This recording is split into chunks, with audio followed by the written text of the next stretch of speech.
Hey guys, tonight we sail to a desolate little island called St. Helena, a damp, wind-lashed dot in the South Atlantic, where one of history's loudest men met a very quiet end. You're standing now on a mossy path that leads to a modest white house nestled in the hills. The air smells of salt, tea, mildew, and something vaguely chemical, like old books soaked in vinegar. Inside, the once great Napoleon Bonaparte is curled in bed, whittled down to a soft, moaning husk. His boots are nowhere to be seen. The Emperor of France can't even stand. But let's back up a bit, because this death isn't just about illness. It's a mystery story wrapped in blood, betrayal, politics, and weirdly, arsenic-laced wallpaper. You might think a man like Napoleon would die on the battlefield with cannons blazing. Instead, you're about to watch him slowly fade away in a creaky bed with a chamber pot under it. So, before you get comfortable, take a moment to like the video and subscribe, but only if you genuinely enjoy what I do here. Also, I'd love to know where you're listening from. Drop your city and local time in the comments. Now, dim the lights, maybe turn on a fan for that soft background hum, and let's ease into tonight's journey together. You walk through Napoleon's house at Longwood. The wallpaper peels in places. The ocean wind leaks through the shutters, and the man himself, reduced to a bent shadow under a mountain of quilts, is trying to whisper out his will. His once fiery voice now sounds like it's underwater. He winces. There's a pain in his stomach again, twisting like a corkscrew. It's been months of this: vomiting, nausea, fatigue. Food passes right through him or doesn't pass at all. His hair is thinning. His skin is waxy. Even his enemies feel a little sorry for him. A little. His British captors say he's being treated decently, but you notice something. The doctor they've assigned him, Barry O'Meara, is technically a naval surgeon, as in teeth and bullet wounds, not chronic gastrointestinal collapse. Now here's the mainstream fact. Official records say Napoleon died on May 5th, 1821, of stomach cancer, the same disease that reportedly killed his father. The autopsy showed a large, ulcerating tumor in the stomach lining. That part is real. The strange thing? His body barely decomposed in the days following death. Like, barely. Embalmers were creeped out. Which brings us to our fringe tidbit. Arsenic slows decay. And in 1961, a Swedish dentist tested strands of Napoleon's hair, kept as keepsakes. They showed elevated levels of arsenic. Not just a little, a lot. Enough to raise eyebrows and conspiracy flags. Historians still argue whether Napoleon was murdered, self-poisoned, or just living in a toxic swamp of 19th century home decor. You peer closer at the wallpaper. It's green, vibrant and fashionable in its time. And yes, green dye back then often came from Scheele's green, which is, you guessed it, arsenic-based. The humid climate in St. Helena? Perfect for fungi to break down that wallpaper and release arsine gas, which Napoleon would have inhaled for years. Imagine breathing invisible poison while being denied a proper doctor. That's either a painfully slow assassination or a cosmic joke on the guy who once crowned himself emperor. You step into his modest study. His books are still lined up neatly. He's under house arrest, sure, but he spends his days rereading Caesar and composing angry letters to the British government. His handwriting gets shakier with time. His complaints about the food? more vivid.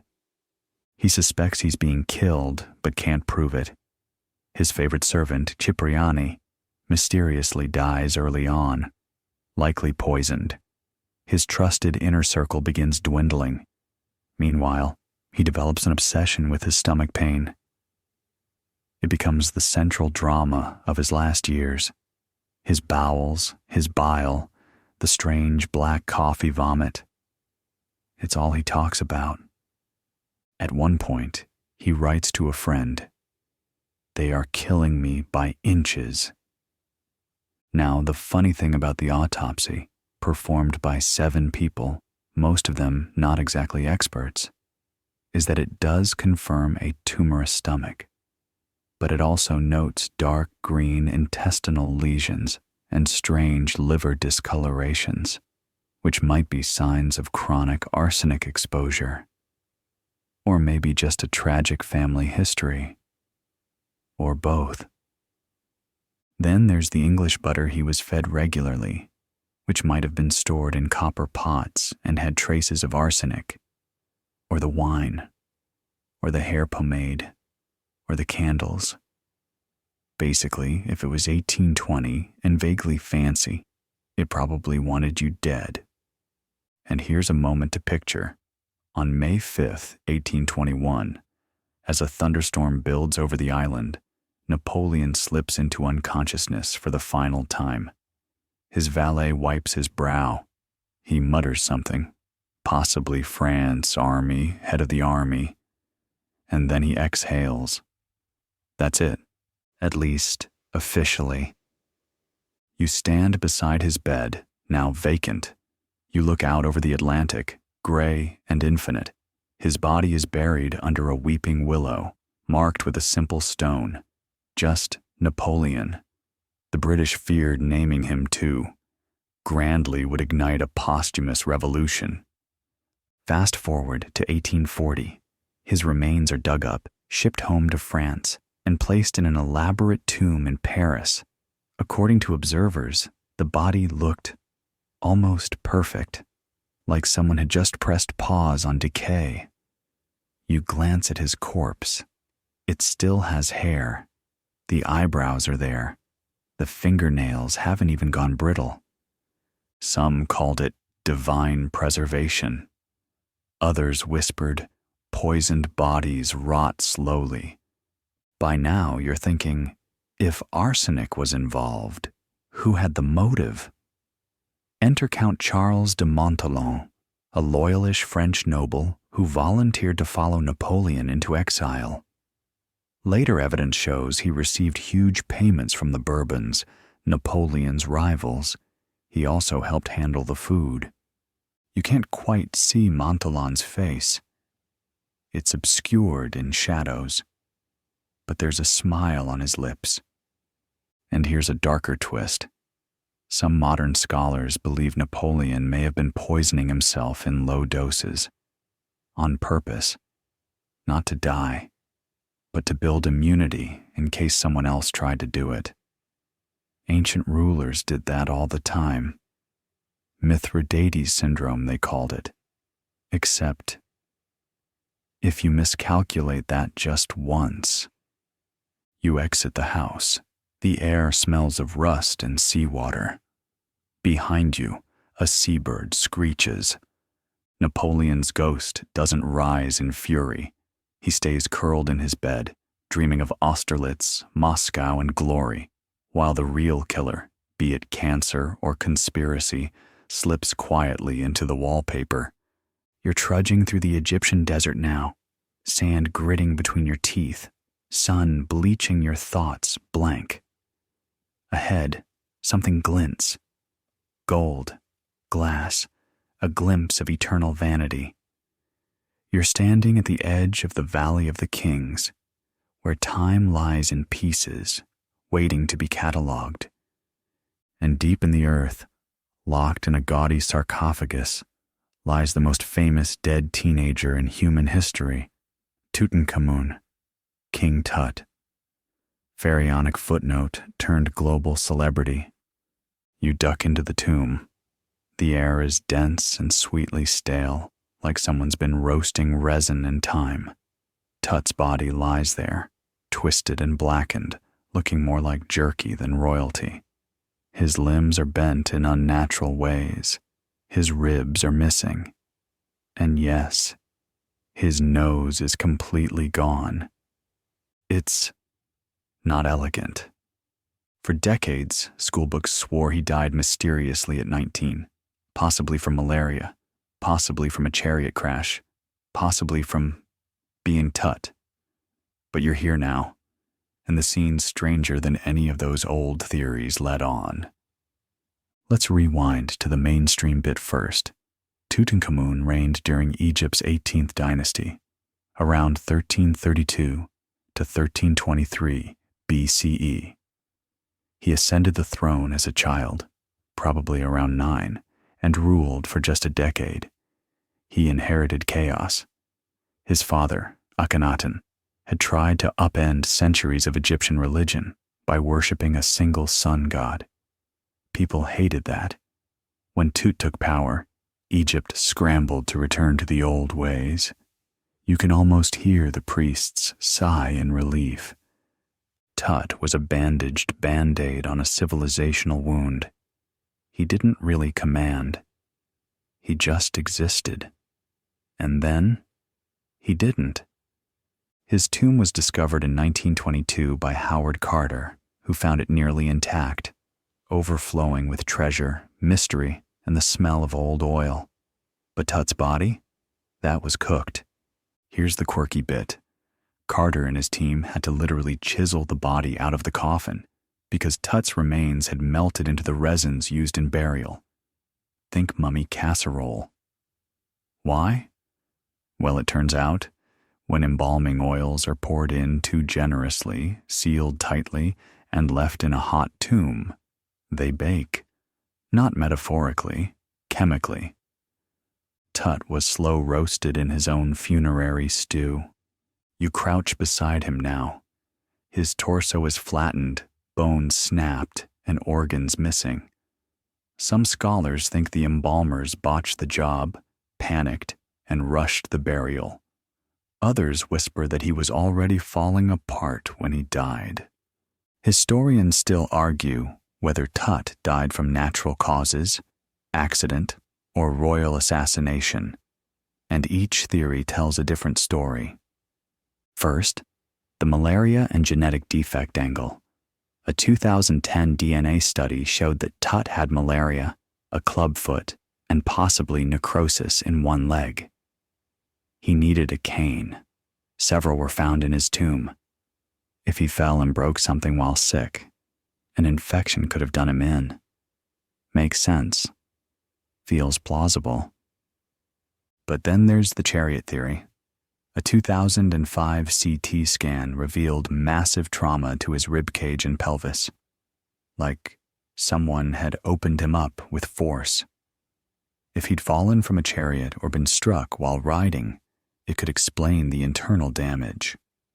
Only one problem. The injuries happened after death. The embalmers likely broke him during mummification. Oops. You step back. That leaves murder. Delicious, dusty murder. Some point fingers at I, the high priest who succeeded Tut and married his widow. Others suspect Horemheb, the military general who later ruled Egypt and erased much of Tut's legacy. But there's one weirder culprit. Incest. Tut's parents were siblings, genetically confirmed. That's not just awkward, it's dangerous. Incest leads to all sorts of defects: cleft palate, scoliosis, compromised immune systems. Tut's frailty may have been written into his DNA before he was born. The royal family had been playing genetic roulette for generations, and Tut may have drawn a losing hand. Now imagine this: a 19-year-old with brittle bones, malaria, and a twisted spine tries to oversee a fracturing kingdom. Maybe he didn't need enemies. Maybe nature got there first. You run your fingers over the gold mask, the one you've seen 1,000 times in textbooks. It's smooth, serene, glorious, and underneath it was a body so fragile that Carter broke it trying to lift it out of the coffin. They used heated knives, metal rods. It wasn't archaeology, it was butchery. And there's the fringe tidbit. Some researchers now believe the famous gold mask wasn't even made for Tut. It may have originally belonged to a woman, possibly his stepmother, Nefertiti. The ears have pierced lobes, not typical for male depictions, and the cartouche was re-engraved with Tut's name. It's a royal hand-me-down. So here he is, a boy king, possibly in pain every day of his life, remembered more for his stuff than his story. You stare down at what's left of him. His ribs were removed, maybe deliberately. His chest cavity is empty. His arms are crossed wrong. There's still mystery caked into every fold of linen. You imagine his death. Slow, quiet, maybe fevered, maybe not even noticed right away.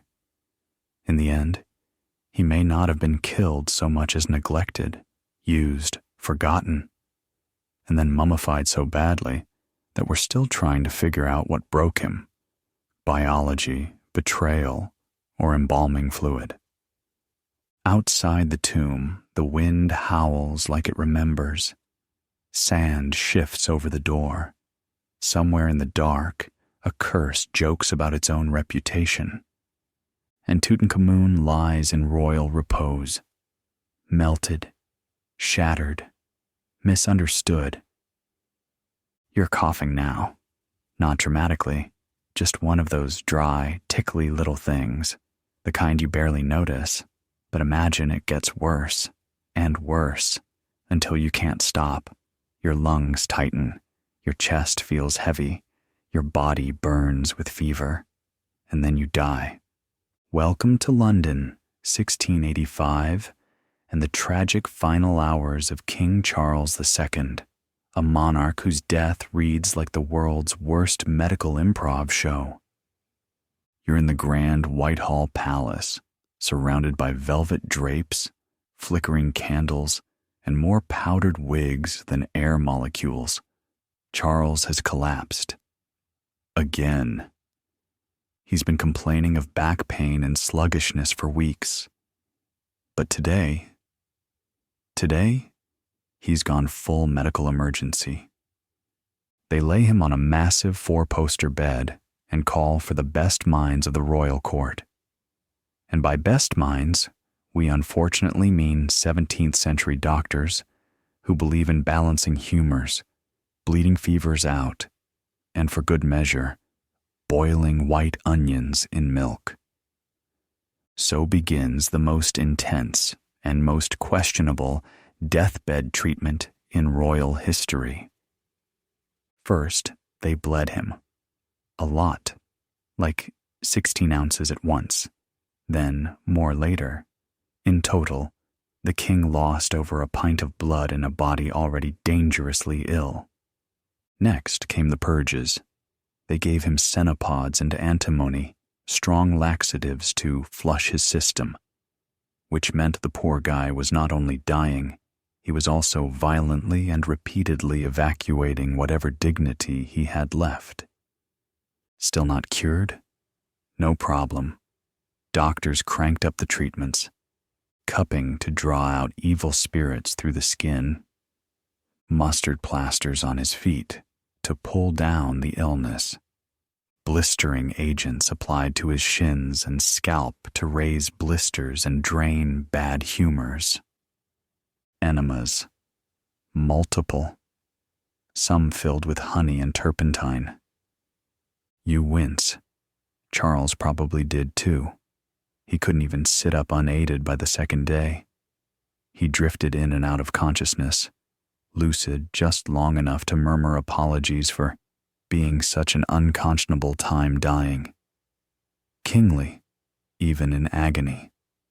Mainstream historians agree Charles II likely died from uremic poisoning brought on by advanced kidney disease.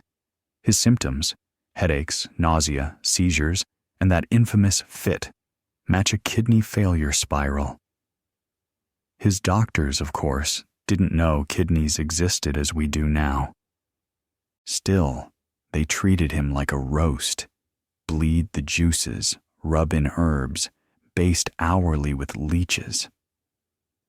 You sit beside his deathbed, watching the final hours tick away. The king, once the merry monarch, who brought back theater, laughter, and a general sense of fun after Puritan rule, now lies fading under the care of well-meaning torturers in wigs. And now the quirky part. After his death, they tried to preserve him with brandy. Yep, brandy-soaked cloths. They wrapped him like a Christmas ham, hoping the alcohol would hold off decay until the funeral. It didn't work. His body swelled, turned purple, and leaked. You wrinkle your nose. The chapel smelled like a distillery inside a slaughterhouse. But hey, he did love a drink.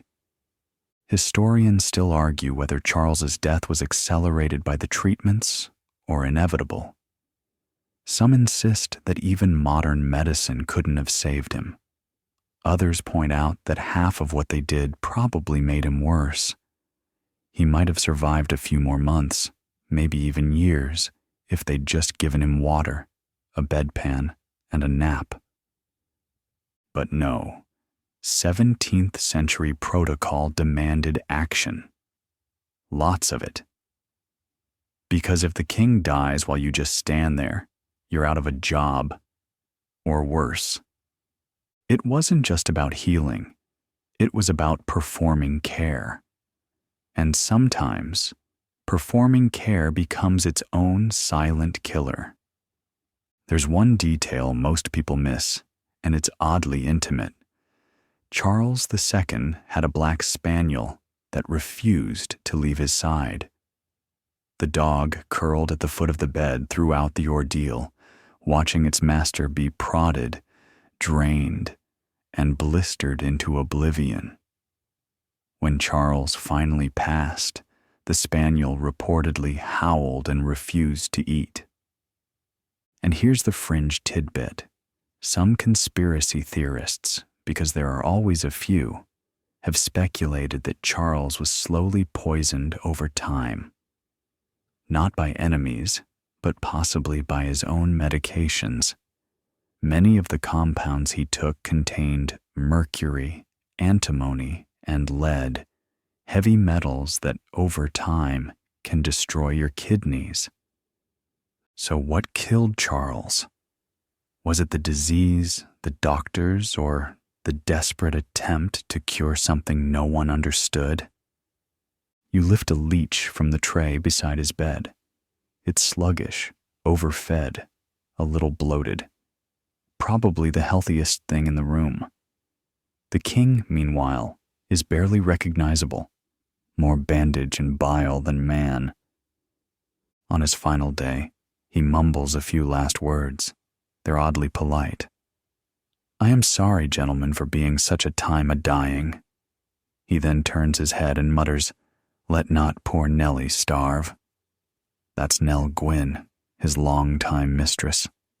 Romantic to the last breath. So much for a royal death, so much for dignity. The room grows still. The leeches stop squirming. The court physicians lower their tools, shake their heads, and begin arguing over who gets to write the death report. And you? You step out into the rain-soaked London night, the air thick with smoke and sewage and the scent of wilted rosewater. The bells toll. Somewhere in the dark, a new king takes the throne. But you remember this one, the king who laughed, flirted, and finally drowned in his own blood under a chorus of useless remedies. That cough you started with? Still there. You're on a ship now. The deck creaks beneath your feet. The ropes groan with salt-crusted tension, and the sky is the dull, heavy gray of disappointment. All around you, wind, spray, and silence, because someone very important just died, and nobody knows exactly how. His name is Meriwether Lewis. Yes, that Lewis, of Lewis and Clark fame, the one who charted the wild American West, crossed rivers full of snapping turtles, slept under frozen stars, and returned with stories that made presidents smile and congressmen open their wallets. And now, he slumped on the floor of a lonely inn along the Natchez Trace, bleeding from his chest and his head. It's 1809, and the wild frontier still rules south-central Tennessee. There are no street lamps, no doctors' offices, just trees, guns, and long silences. You lean closer. You squint through the gloom. He's been shot, twice, once in the gut, once in the head. And you ask the obvious question, did Meriwether Lewis shoot himself? Or did someone else do it for him? The official story? Suicide. That's what Thomas Jefferson, his old friend and patron, believed. Lewis had been spiraling. After the expedition, he struggled to readjust to civilized life. He drank too much. He couldn't finish his expedition journals. He took on a job as governor of Upper Louisiana, but the bureaucracy ate him alive. Petty squabbles, unpaid debts, and rumors about missing money swirled around him like flies. He was unraveling, and on October 11th, 1809, while traveling to Washington to defend himself and straighten out his accounts, he stopped at a lonely inn called Grinder's Stand. What happened next is officially recorded as a dark, solitary tragedy. Around 3 a.m., shots rang out. The innkeeper's wife later said she heard Lewis pacing, muttering, even talking to himself, as if giving a speech. Then, a gunshot. Then another. She didn't check. Too scared. In the morning, they found him gasping on the floor, bleeding, but still alive. He reportedly begged for water, tried to rise, spoke nonsense, and then died, alone. But here's the problem. The whole thing makes no sense. First, 2 gunshots, one to the gut, one to the head. That's not how suicide usually works, especially in 1809 with clunky, unreliable pistols. You don't get second chances with black powder. Second, no autopsy was ever performed, not even a proper investigation. His body was buried hastily near the inn, and within days, the rumors started. You smell the stink of suspicion before the innkeeper even opens her mouth. She's the one who told the story years later about Lewis acting strange. But some historians think she made it up, added spice to hide something darker, like maybe he was murdered. By whom? The list is long and oddly plausible. Theory 1. Bandits. Lewis was carrying government papers and possibly a bit of cash. The Natchez Trace was notorious for robbers, men who'd slit your throat for a saddlebag. But his things were untouched. Money still there, gun not missing. Theory 2. Political enemies. As governor, Lewis had enemies, powerful ones. One of his rivals accused him of financial mismanagement, and there's some shadowy correspondence between them that historians are still combing through. Did someone send a hitman? Theory 3, and here's your fringe tidbit. Freemason assassination. Yeah, buckle in. Lewis was supposedly a high-ranking Mason, and one thread of conspiracist lore suggests he was planning to expose corruption or mystical secrets. The Masons, they claim, silenced him. You roll your eyes. But then again, nobody really explains the second gunshot. Historians still argue whether Lewis's wounds were self-inflicted. Modern forensic examiners who've reviewed old descriptions of the body say the trajectory of the head wound seems off, like hard to do yourself off. Others claim he could have survived the first shot, tried to end it properly with the second, and failed at both. But then there's this uncomfortable detail. In some early retellings, the innkeeper's husband was mysteriously missing the night of the death, gone without reason, later reappeared, never explained why. As you walk the worn path between the inn and the shallow grave, the trees whisper like gossiping witnesses. Every leaf seems to say, murder. Or maybe that's just your imagination. You reach his grave. It's still there today, a rough monument beside a quiet road, easily missed by people who don't know what they're looking for. The stone reads, Immortal Patriot, Traveler of the Unknown. It says nothing about how he died. One final strange fact. His mother didn't believe he killed himself. Neither did many of his close friends. For 30 years, she petitioned the government to investigate. No one listened. She died convinced that her son, the great explorer, had been silenced. And then, plot twist, in 1848, Congress actually agreed to erect a proper monument. They even mentioned the idea of exhuming his body to settle the debate. Didn't happen. Too messy. Too late. But the debate rages on. Some modern historians want his grave reopened even now, to study the bones, the bullet paths, the mystery. Others say, let the man rest. And you? You stand quietly, picturing a man who once stared down the uncharted Rockies, crossed icy rivers, negotiated with tribes, logged weather patterns with frozen fingers, and then died on a cabin floor, half forgotten and doubted. Was it despair? A lost mind unraveling? Or a shadow in the dark? A whisper behind the door? A jealous hand on the pistol? You'll never know. None of us will. But every time someone walks this path, hears the name Meriwether Lewis, and pauses with that unsettled look in their eyes, the mystery lives on. Your boots sink a little into the muddy ground as you step ashore. This time, it's a marshy English countryside, the air thick with fog and the kind of silence that suggests something just happened, or is about to. Somewhere, a dog barks, a clock chimes 6, and in a dim manor house nearby, a man slumps over at his desk. This one gets weird fast. His name? Francis Bacon.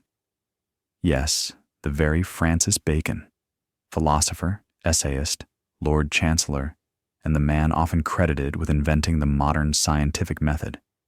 Also the guy whose death was allegedly caused by a chicken. You didn't mishear that? A chicken. But let's back up, because the weird part doesn't even start with poultry.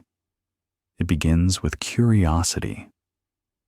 The year is 1626, and Bacon, ever the experimenter, is traveling through snowy Highgate, north of London, when he has a big idea. What if snow could preserve meat? Sounds normal now. But back then, this was science fiction. People salted, smoked, or pickled. No one stored meat in what essentially amounts to nature's freezer.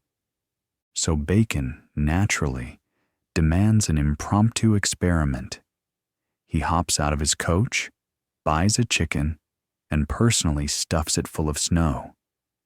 The chicken did not survive. Unfortunately, neither did he. Within hours, Bacon caught a chill. then pneumonia. He took to bed at the nearby Arundel Mansion, a cold, drafty house not known for comfort, and a few days later, he was dead. So yes, you can technically say that one of the greatest minds in Western history died from a chicken experiment, but that's the polite version. There's another, murkier story underneath. One full of contradictions and just a whiff of mystery stew. First off, historians still argue whether it was truly pneumonia that killed him.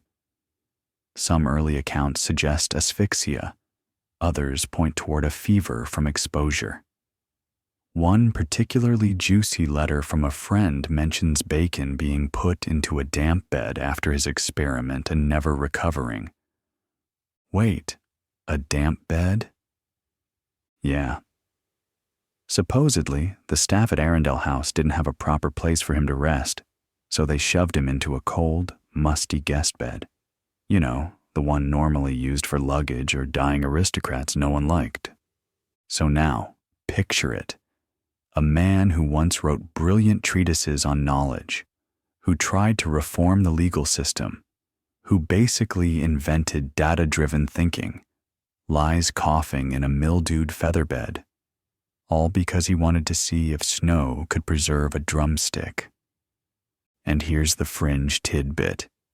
Some people believe Bacon didn't die at all. Not then, not there. You blink. Oh yes, it's a thing. This alternate theory claims Bacon faked his death, either to escape enemies, debts, or, in the truly bizarre versions, to dedicate himself fully to secret research. Certain fringe thinkers claim he went underground, joined esoteric societies, and even started publishing under the name William Shakespeare. Yes, that Shakespeare. It's part of the ever-popular Baconian theory that Bacon wrote all of Shakespeare's plays. You can't swing a turkey leg in some corners of the internet without hitting a blog about it. And while most scholars roll their eyes so hard it's audible, the theory still lingers in dusty corners of literary conspiracy lore. But the more grounded mystery around Bacon's death is this. Was he sacrificed on the altar of his own curiosity? Because here's the uncomfortable truth. Bacon was always pushing boundaries. He believed that knowledge could only come from experience, not dusty books or ancient texts. And he practiced what he preached, often conducting experiments personally, sometimes recklessly. The chicken test wasn't just a whim. It was Bacon being Bacon, walking into the snow, ignoring the cold, chasing a data point. But some whisper that it wasn't just the experiment that killed him. Bacon had powerful enemies, aristocrats he'd angered during his fall from grace years earlier when he was caught taking bribes as Lord Chancellor. He claimed it was a setup. Others weren't so sure. So, did someone help along his decline? Let that cold bed sit out just a little longer? Withhold care until it was too late? Hard to say. Probably not. But still, the way the story unspools, with its odd characters, damp guest rooms, and suspicious timing, it makes you wonder. Meanwhile, his final writings were strange. A letter supposedly written on his deathbed, filled with philosophical musings and oddly calm reflections on mortality, has a tone that feels just a little too polished, too composed, like a final essay for eternity. Some say it was forged later to clean up the messy narrative of a scientist who got done in by a paltry science fail. But you wander deeper into the misty garden, past skeletal rose bushes and ivy-choked statues, and the story feels oddly fitting.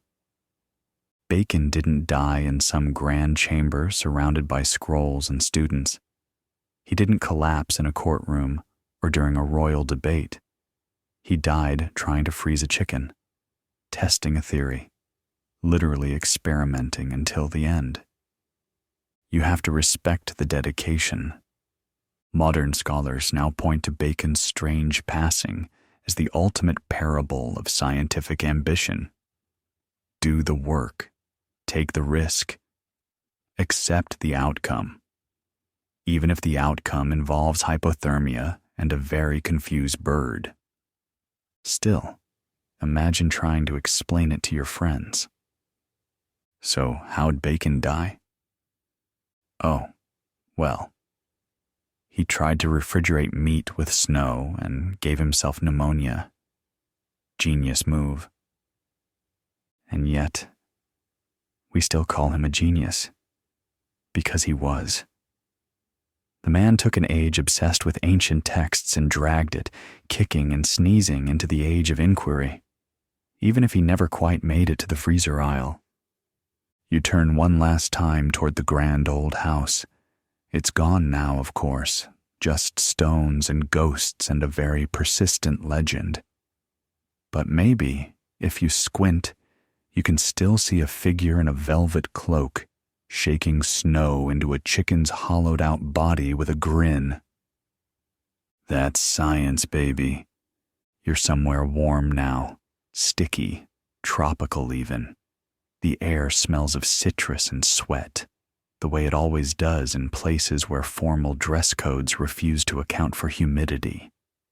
Palm fronds creak above your head, brushing against cracked plaster walls and fading murals. And inside a modest wooden house, a man lies on a bed that hasn't moved in weeks. This isn't some dusty medieval passing or a noble death in battle. This is a bathroom death, a fate so eerily modern it almost feels wrong. It belongs to President Zachary Taylor, 12th President of the United States, whose life was cut short by either cherries, milk, or something far more deliberate. And yes, you're about to unravel a death-by-snack mystery that still messes with historians' digestion. It's the 4th of July, 1850. Washington, D.C. is sweating in its corset. President Taylor, known to some as Old Rough and Ready, a name that sounds suspiciously like a brand of cat litter, decides to beat the heat with a day outdoors, watching Independence Day festivities. So far, so patriotic. He enjoys parades, listens to speeches, does the handshake and smile circuit. But at some point, he takes a break and sits down to indulge in a summer treat. A bowl of chilled cherries, washed down with iced milk and possibly cold water from the Potomac. Sounds refreshing, sounds innocent, sounds fatal. Within hours, Taylor complains of intense stomach cramps. By nightfall, he's vomiting, weak, and unable to keep anything down.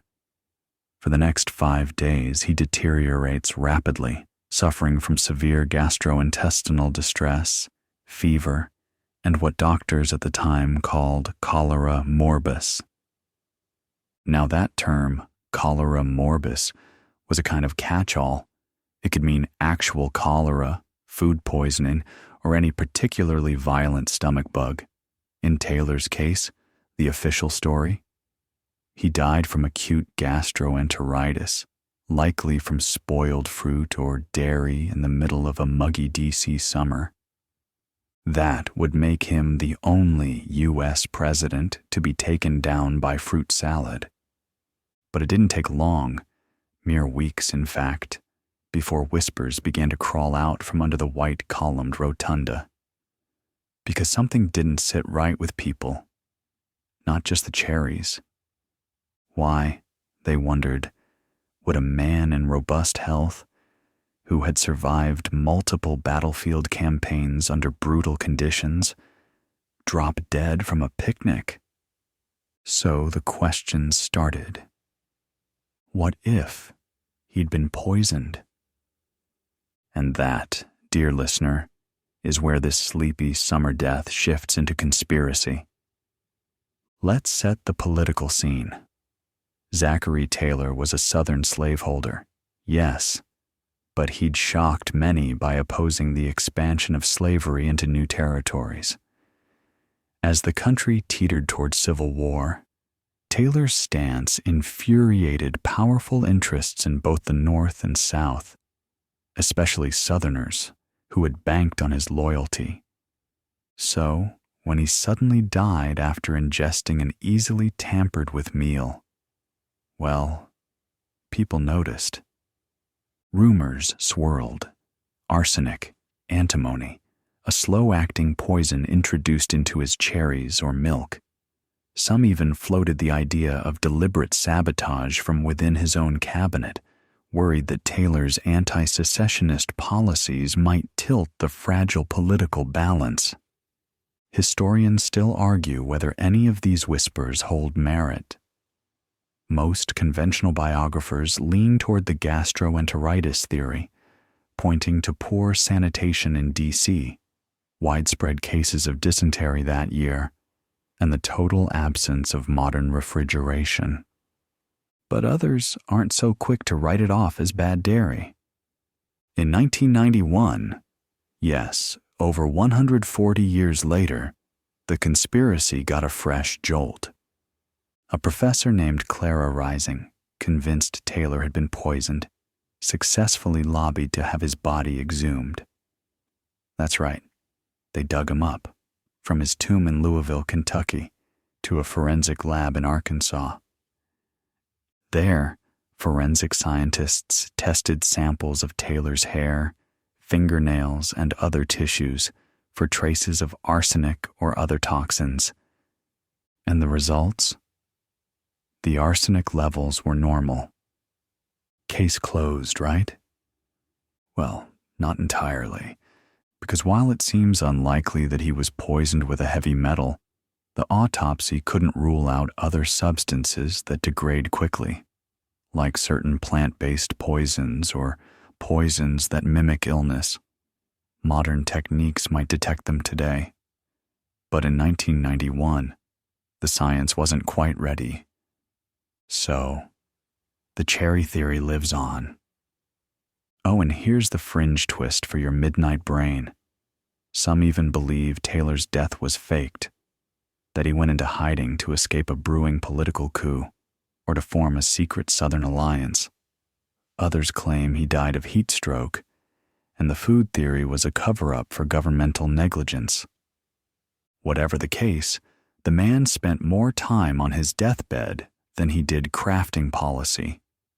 His vice president, Millard Fillmore, possibly the most beige name in American history, took over and promptly signed the Compromise of 1850, which tried to delay the Civil War, but arguably strengthened the Fugitive Slave Act and deepened national division.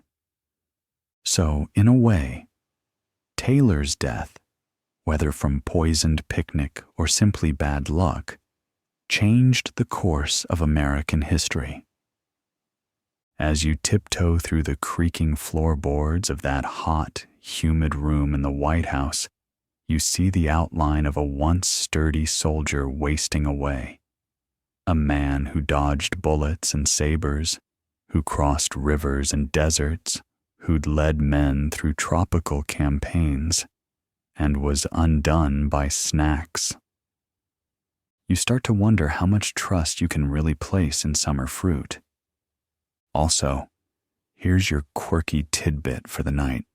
Cherries, when overripe and fermented slightly in the sun, can produce trace amounts of hydrogen cyanide. That's right, nature's own little death cocktail. Combine that with the bacteria in unpasteurized milk and a digestive system weakened by years of frontier dining, and, well, maybe nature did take its own shot at the president. You sit with that a moment, a little uneasily. Imagine being the physician called to the White House on July 4th, only to find the president doubled over in his chamber, holding his gut and cursing the milk. There's no X-ray, No blood test, no EpiPen, just leeches, guesswork, and prayer. And no amount of guessing brought him back. So maybe it was just a culinary ambush by bacteria. Maybe Taylor didn't know that refrigeration would someday become the real savior of the Republic. Maybe he was just a man who wanted a snack and got a stomach full of regret. Or maybe, just maybe, someone handed him that cherry bowl with a little too much encouragement and a little too wide a smile.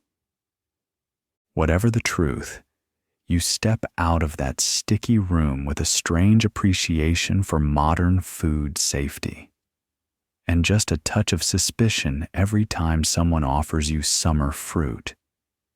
You're in Paris now, though not the glittering version with croissants and Eiffel Towers.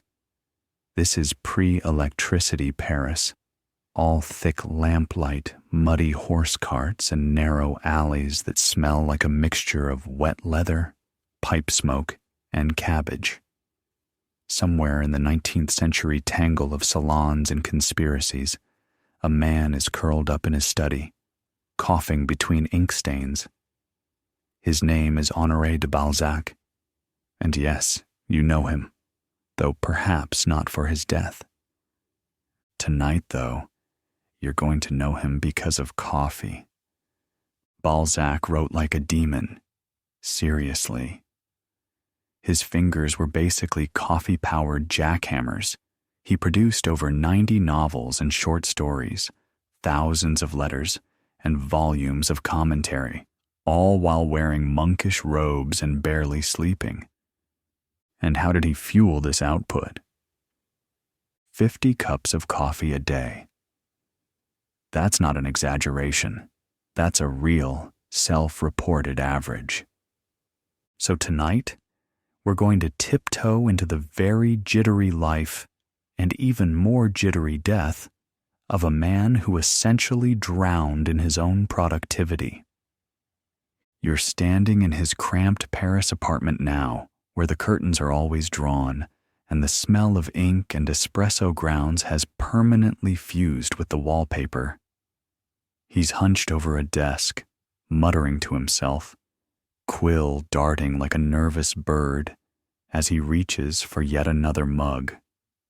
But wait, he's not drinking your average café au lait. Number Balzac often ate ground coffee beans by the spoonful, sometimes dry, like the world's most tragic cereal. He once wrote that coffee chases away sleep and gives us the capacity to engage a little longer in the exercise of our intellects. True. But it also scorches your stomach lining if you treat it like soup. Balzac's life was a high-wire act of deadlines, failed business ventures, love letters, and yes, caffeine poisoning. In his later years, he suffered from severe stomach cramps, tremors, palpitations, and insomnia. He looked like a man made entirely of nerves and paper cuts, and eventually, all those cups caught up to him. He died at the age of 51, from heart failure brought on by long-term hypertension, digestive disorders, and likely caffeine toxicity. That's right. You can OD on enthusiasm, especially if it's brewed. Now, this might sound like an open and shut case of dude, drink some water. But here's where things get fringe again. Some historians think Balzac may not have died just from coffee. There's speculation that his constant overwork, repeated exposure to heavy metals and ink, and even lead poisoning from pewter mugs and dishes may have created a toxic stew in his system. Combine that with terrible 19th century French medical care, and you've got a death that feels like it was personally written by Kafka. There's also the mystery of his final days. Balzac had finally married the Polish noblewoman he'd loved for decades, Julina Hanska, just months before he died. Their marriage was supposed to be his reward after years of love letters and travel and yearning. Instead, Eulina found herself watching her new husband shrivel into a coughing husk, cared for, disastrously, by none other than Dr. Horace Bianchon. Sounds made up? Nope. Balzac had named a recurring doctor character in his novels Bianchon, a kind of wise, calm physician archetype. The man who tried and failed to save him in real life had the same name. Life. 1. Irony. 1,000. Balzac's death feels like the ultimate cautionary tale for every over-caffeinated grad student and workaholic novelist. But it also sits uneasily in the history books because of how ambiguous it really was. Heart failure was the official cause, but that's basically a medical shrug. We still don't know exactly what triggered it. Was it stress? Was it the coffee? Was it something environmental that nobody's ever investigated? Historians still argue whether Balzac's downfall was purely biological or partly self-engineered by his relentless devotion to productivity. He'd tried to conquer time, to bend it with caffeine and force of will, and in the end, time just broke him back. And you, sitting there in the soft hush of your dim room, might start to wonder how many sleepless nights you've racked up in service of your own little projects. You might glance at the half-empty coffee mug beside you, and you might think, not tonight. Still, Balzac wasn't the only one whose death was helped along by unusual routines. Because just across the years, in a very different place, another man met his end not from war or heartbreak or poison, but from the smell of books. His name was Alexander Litvinenko. And yes, you've heard of him. But did you know his death started with a cup of tea? Litvinenko was a former officer of the Russian Federal Security Service turned dissident. In 2006, he was living in exile in London. On November 1st of that year, he met with two former colleagues at a hotel, drank a cup of tea, and within days, his organs began shutting down. The poison? Polonium-210, a radioactive isotope so rare and dangerous that it must be manufactured in a nuclear reactor. Just 1 microgram, smaller than a grain of salt, can kill you in days. But here's the part most people don't know. Litvinenko's symptoms mimicked other illnesses for nearly a week. Vomiting, diarrhea, hair loss, skin pallor. Doctors didn't realize what they were dealing with until it was too late. By the time they figured it out, Litvinenko's bone marrow had collapsed. His death, drawn out, excruciating, and very, very public, became a Cold War-era warning dropped into the middle of the 21st century. And what linked him to Balzac, strangely enough, was the same fragility. The way a single cup of something innocent could harbor fatal secrets. Whether it's tea laced with polonium or coffee layered in obsession, routine can kill if the context is right. Back in Balzac's room, you hear the ticking of a mantel clock and the scratch of a nib on paper. You watch as he stands, stretches, and clutches his chest, face tightening. It's not drama. It's habit catching up. His desk, still scattered with manuscripts, seems to mock him. You wonder, what manuscript did he never finish? What thoughts never made it to paper? How many characters were still suspended mid-sentence when his heart gave out? And then, right before you leave the room, a final fringe tidbit to carry away in your sleepy mind.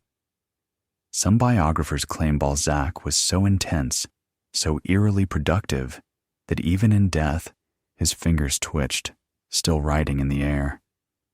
Could be true, could be myth, but either way, it fits. And as you tuck that detail away, you step back into the hallway, past the ink stains and cold mugs, out into the deeper night. Somewhere behind you, a quill scratches on in a ghost hand. And you're suddenly wide awake. Might be time to cut back to decaf. You're in London now. November hangs heavy in the sky, wet, metallic, and a little too quiet. You follow a man moving briskly down a narrow street, shoulders hunched not from the cold, but from habit. His name is Alexander Litvinenko, and if you blink, you'll miss him, because he doesn't have long left. Tonight, you sip tea with ghosts. You've probably heard of Litvinenko. The image has floated across your screen at some point. A gaunt man in a hospital bed, pale as ash, staring directly at the camera with exhausted defiance. But what most people miss is just how strange and frankly cinematic this death really was. Litvinenko didn't die in a flash. He unraveled slowly, like a detective novel, except he was the detective and the victim. And it all started with a cup of tea. Let's rewind. It's November 1st, 2006. Litvinenko, ex-FSB officer, Russian defector, professional thorn in the Kremlin side, is having tea at the Millennium Hotel in Mayfair. He's meeting with two former Russian agents. Polite conversation. Small sips. No one shouts. There's no dramatic music, just the clink of porcelain and the silent countdown to one of the most surreal poisonings in modern history. Because in that teacup was polonium-210, one of the deadliest radioactive substances on Earth. You can't taste it. You can't smell it. But once it's in you, it starts to work like microscopic sandpaper, shredding your organs at the cellular level. 1/1,000,000th of a gram is enough to kill. Litvinenko drank that tea, smiled politely, and went home. He started vomiting a few hours later. And here's where it gets eerie. For several days, doctors thought it might be food poisoning or a virus. Litvinenko joked about it, even as his body started to collapse. His hair began to fall out. His skin turned a waxy yellow. His immune system vanished. But his mind stayed razor sharp. He suspected he was poisoned. He said it out loud. And when tests finally confirmed the presence of polonium, he became the first person in recorded history to die of deliberate radioactive poisoning. Here's your mainstream historical fact for the night. Polonium-210 is produced in nuclear reactors. It's not something you pick up at your local apothecary. That means his murder almost certainly involved state resources. Here's your fringe tidbit. The trail of radiation left behind was so bizarre, it read like spy fiction. Hotels, airplanes, offices, even bars, lit up under Geiger counters. One flight from London to Moscow had to be pulled from service entirely. It was like someone spilled invisible ink all across the map. Litvinenko's death became a kind of forensic ghost story. But what makes this tale truly disturbing is how calm it all was.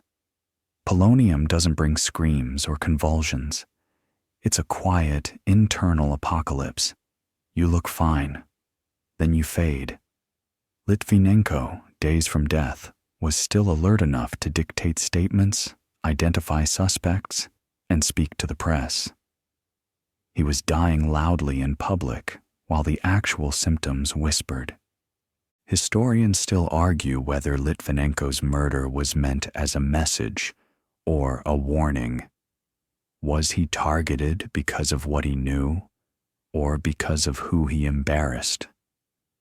Some say he was investigating the Kremlin's links to organized crime.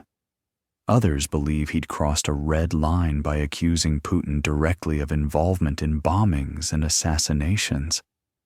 And some fringe voices wonder if he was bait, used to provoke an international scandal. What no one debates is the method. Polonium-210 is a choice. It says, "We could have shot you, but we wanted the whole world to watch." Back in the hospital, you stand quietly by Litvinenko's bed. His eyes are still focused. He's talking to a nurse in fluent English, apologizing for being a difficult patient. He's not angry. He's disappointed.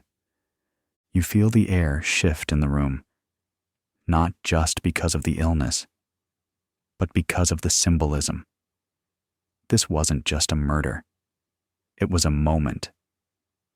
And as Litvinenko fades, you realize he may have achieved something unique. In dying, he told the story himself. He documented his own slow destruction in real time, offering interviews and statements until his voice finally cracked. His final message? The bastards got me, but they won't get everybody.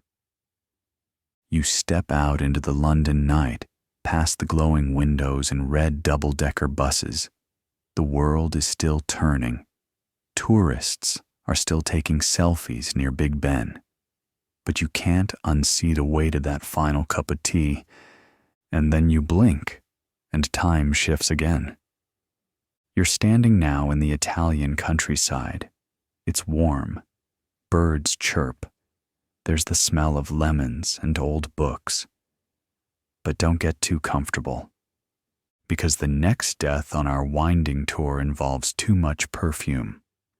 This time, your ghost of curious deaths past is Jean-Baptiste Grenouille. Wait, no. Sorry, wrong book. You're actually visiting Napoleon's final days again, but not the main man himself. Rather, one of his most flamboyant generals, Joachim Murat, King of Naples, fashion icon, and quite possibly the most overdressed man ever shot by a firing squad. Murat was all color, feathers, sashes, medals, curls. He looked like a musketball-proof peacock. But unfortunately, vanity does not deflect bullets. After Napoleon's fall, Murat made a bold, frankly ridiculous decision: to sail back to Naples with a tiny army and reclaim his throne. Spoiler alert, it didn't work. He was captured immediately. But here's where the strange part begins. While in prison, Murat wrote letters, lots of them. He bathed, shaved, and dressed in full regalia, even choosing his most flamboyant outfit for his own execution. When the firing squad arrived, he refused a blindfold and said, "I am a soldier. Aim at the heart." They did, but not all bullets hit the mark. One reportedly grazed his jaw. Some accounts suggest he died slowly, murmuring prayers. Others claim he died instantly. Historians still argue whether Murat's death was symbolic martyrdom or just a very bad gamble. And for your quirky tidbit, his hair was apparently so admired that a lock of it was cut and kept as a keepsake, passed around like a relic. Imagine that in a glass box at a museum. Murat, the fashion king, in one curl. You step away from the plaza where he fell, and suddenly, the thread connecting these deaths, the slow poisonings, the symbolic murders, the fatal vanity, all starts to glimmer. It's not about how they died. It's about what the death was meant to say. Litvinenko's tea whispered betrayal. Murat's uniform screamed defiance. Balzac's coffee fizzed with obsession. And you, dear listener, are still sipping these stories long after the cups have gone cold. So, as you head into the next chamber of this nighttime museum, be gentle with your footsteps. The floorboards creak with memory. The air is getting thicker now. You're almost used to it. Still, don't trust the tea. You open a creaky wooden door and step into velvet dark. The scent is unfamiliar at first. Rose water, burning charcoal, and something sharper underneath. As your eyes adjust, you're not in Europe anymore, not even close. Now, you're in Persia. The year is 1925, and the lights are flickering out on the Qajar dynasty, one chandelier at a time. You're here for a man whose death was as opulent as it was mysterious, a death involving mirrors, exile, and possibly a very vengeful cup of sherbet. Meet Ahmad Shah Qajar, last ruler of a once glittering empire, whose fall from power was less a collapse and more a long, uncomfortable tumble down marble stairs in silk slippers. Picture this: a boy king, crowned at age 11, ruling a land of deserts and poetry and oil. Lots of oil. He grows up pampered, surrounded by courtly intrigue and eunuch advisors, drifting lazily through palaces while the world outside changes faster than he blinks. Revolutions are brewing. Britain and Russia are tugging at his country like it's a golden carpet. And Ahmad Shah, he's more interested in perfume bottles and afternoon naps. Mainstream fact for you. By the early 1920s, Persia was teetering. Nationalists were rising. A military commander named Reza Khan was gaining popularity and power. Ahmad Shah, on the other hand, was gaining weight. In 1923, he left Persia for medical treatment in Europe. Historians still argue whether he fled or was nudged out. Either way, he never came back. Now here's where things get velvet-curtained weird. Ahmad Shah settles into exile in France. He lives in Neuilly-sur-Seine, not far from Paris, in a charming villa where peacocks once roamed. He's barely 30, newly deposed, and spends his days eating pastries, reading Persian poetry, and, this is important, drinking massive amounts of flavored sherbet. And then, quietly, in 1930, he dies. Officially, heart failure. Unofficially, no one's sure. There were whispers that he was poisoned, that his food was tampered with, that someone, perhaps Reza Khan, now Reza Shah, sent a long-distance gift with an invisible deadline. Fringe theory alert. Some suggest Ahmad Shah may have been experimenting with exotic aphrodisiacs and herbal tonics. His personal doctor had disappeared shortly before the death. His household servants were dismissed afterward, in silence. And his wife? She reportedly refused to comment on anything for the rest of her life. You stand beside his French tombstone, the sun catching the carved calligraphy. The man who ruled Persia now rests under Parisian clouds, a fallen monarch with a belly full of syrup and regret. And it leaves you wondering, how many rulers die not with a bang or a coup, but with a glass in their hand and too much time to think? From the palace to the pension, from crown jewels to rented china. As you step away from Ahmad Shah's grave, the path shifts again. Sand turns to stone. You smell the sharpness of ink, hear the click of typewriter keys. A woman in a dark dress leans over a desk. Her name is Sylvia Plath. And this death, oh, this one has teeth. You're now in London, 1963, and Sylvia has just written her final poem. Let's say this up front. You probably know Plath as the author of The Bell Jar, and the poet who, tragically, took her own life by carbon monoxide poisoning. placing her head inside an oven while her children slept in the next room. And yes, that's horrifying. But what most people miss, what really deserves whispering in the dark, is how meticulously it was all planned. Plath had called her doctor that night, just hours before. She had arranged for someone to check on the children the next morning. She even sealed the kitchen with wet towels to prevent the gas from reaching their room. She had also left out milk and bread for them. The sharp contrast between her tenderness and her despair is what makes her death so haunting. It's not just a tragedy, it's a performance. One final stanza, heavy with symbolism. Here's your mainstream fact. Plath's poetry was rooted in confessionalism, a literary movement that pulled raw emotions into daylight. Her writing wasn't just sad, it was scalpel precise, every word a bloodletting. And for your quirky detail, Plath was once rejected from a job at the U.S. government because she checked yes on a question about prior mental treatment. The CIA literally passed on hiring her. Possibly the one-time bureaucracy accidentally saved a soul from even darker corridors. But here's the twist. Historians still argue whether her death was intentional or a cry for help. She had survived multiple suicide attempts before. Was this one finally the point of no return? Or was she hoping to be found? Again?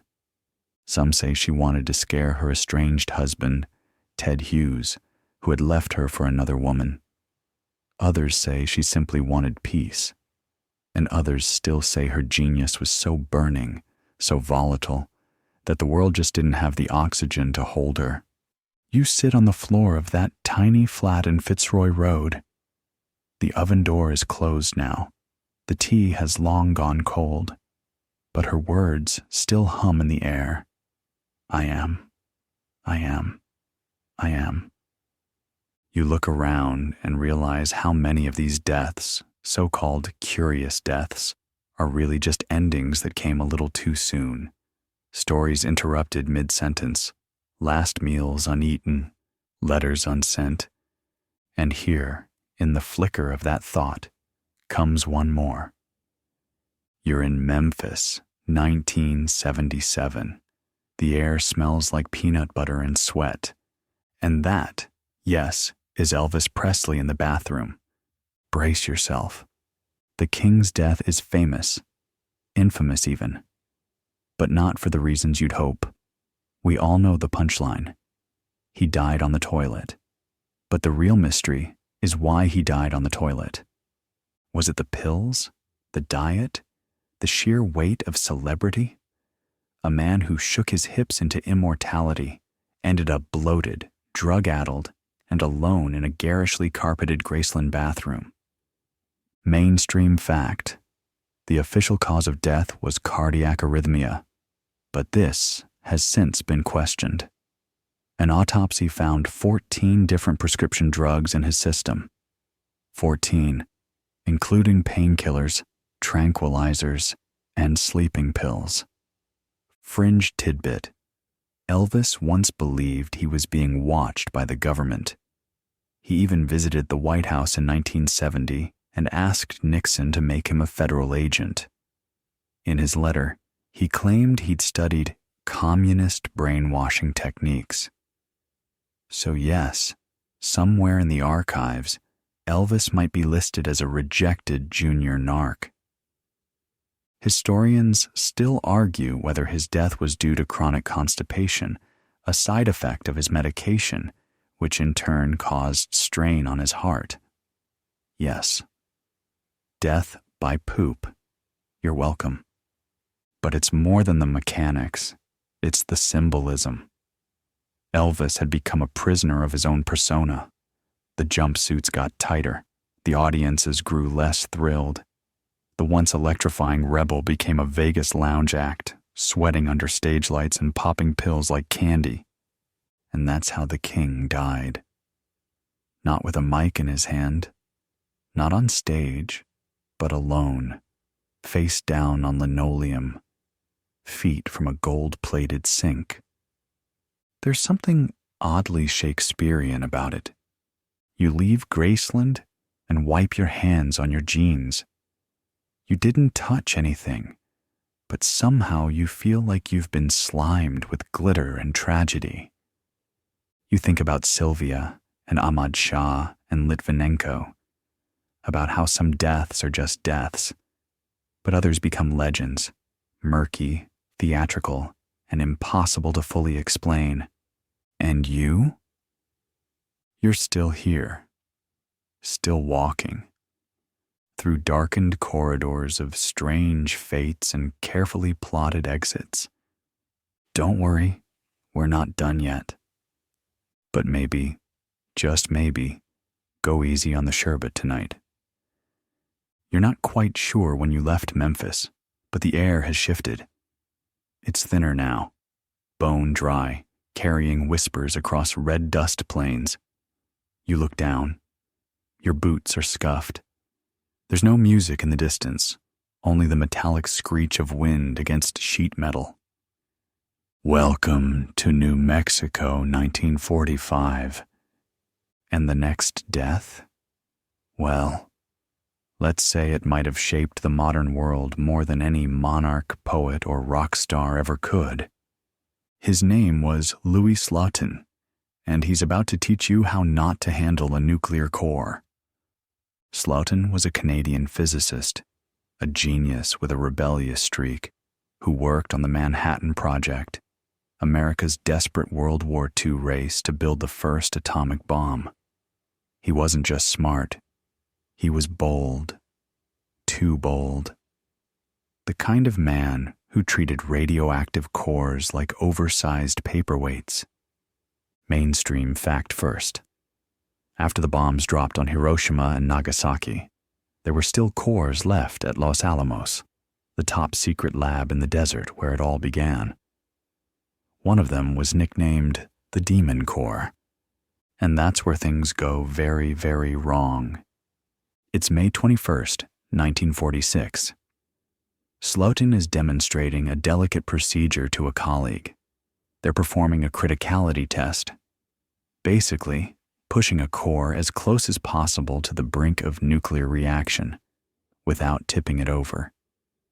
Because if it goes supercritical, it can release a lethal dose of radiation in a flash of blue fire. The setup is almost comical in its simplicity. A plutonium core sits in a small half-sphere, and Slotin uses, wait for it, a flathead screwdriver to keep the top half from fully enclosing it. Yes, a screwdriver. You already know what's coming, don't you? The screwdriver slips. The core closes. A burst of blue light fills the room, and a wave of heat washes over the scientists. Slotin yells, tells everyone to freeze, then calmly lifts the top shell off the core. It's too late. That blue flash? That was an instant flood of deadly neutron radiation. Slotin saved the lives of everyone in the room by absorbing the brunt of it himself. He dies 9 days later, in what doctors called the most painful death imaginable. His body literally fell apart, cell by cell, tissue by tissue. Open sores, failing organs, vomiting, fever, hallucinations. It's nightmare fuel. Fringe tidbit? Slotin was something of a daredevil. Before this fatal experiment, he was known to perform criticality tests while cracking jokes. He once said, "This'll be quicker than drinking a cocktail." Chilling in hindsight. And yes, historians still argue whether the lab should have stopped him. There were no safety protocols, no protective gear, not even so much as a warning sign outside the room. The only thing standing between life and death? A screwdriver and a steady hand. You walk out of the lab into the desert sun, your skin tingling. The sand here holds secrets, some still glowing. The demon core, it was later melted down, but its legacy lingered, casting a radioactive shadow over science, ethics, and humanity's relationship with power. And from one brilliant broken man, we now shift to another. Let's take a stroll into a Venetian palazzo, 1798. You hear the laughter first, high-pitched, chaotic, and vaguely untrustworthy. There's a distinct scent in the air, clove, sweat, and expensive wigs. Yes, wigs. Because you're about to meet Giacomo Casanova, and no, he didn't die in some glamorous duel or scandalous boudoir. He died of urinary complications? That's right. The world's most infamous lover went out in a haze of bladder pain and digestive issues. Casanova was far more than a seducer. He was a philosopher, writer, spy, and traveler. He rubbed elbows with royalty, clergymen, and con artists. His memoirs, Histoire de ma vie, are so detailed, so wild, and so vast that scholars still haven't finished translating all of them. Mainstream fact: in his later years, Casanova became a librarian at Duchkov Castle in what's now the Czech Republic. There, he lived a surprisingly dull life, filing books, reading Voltaire, and writing his autobiography in near total isolation. But the real oddity lies in how he died. It started with frequent urination and searing abdominal pain. He couldn't sit or lie down without discomfort. His appetite dwindled. His humor, once sharp and lewd, faded into bitter sarcasm. Doctors tried leeches, then wine, then warm compresses. Nothing helped. He died slowly over months with no grand finale. Just a man in silk pajamas, curled in a stone room, staring at the ceiling. Fringe theory time. Some suspect he died of prostate cancer, though the term didn't exist back then. Others think it was chronic urinary tract infections complicated by mercury treatments. Yes, mercury was still a thing doctors casually prescribed. Historians still argue whether Casanova's romantic escapades were exaggerated.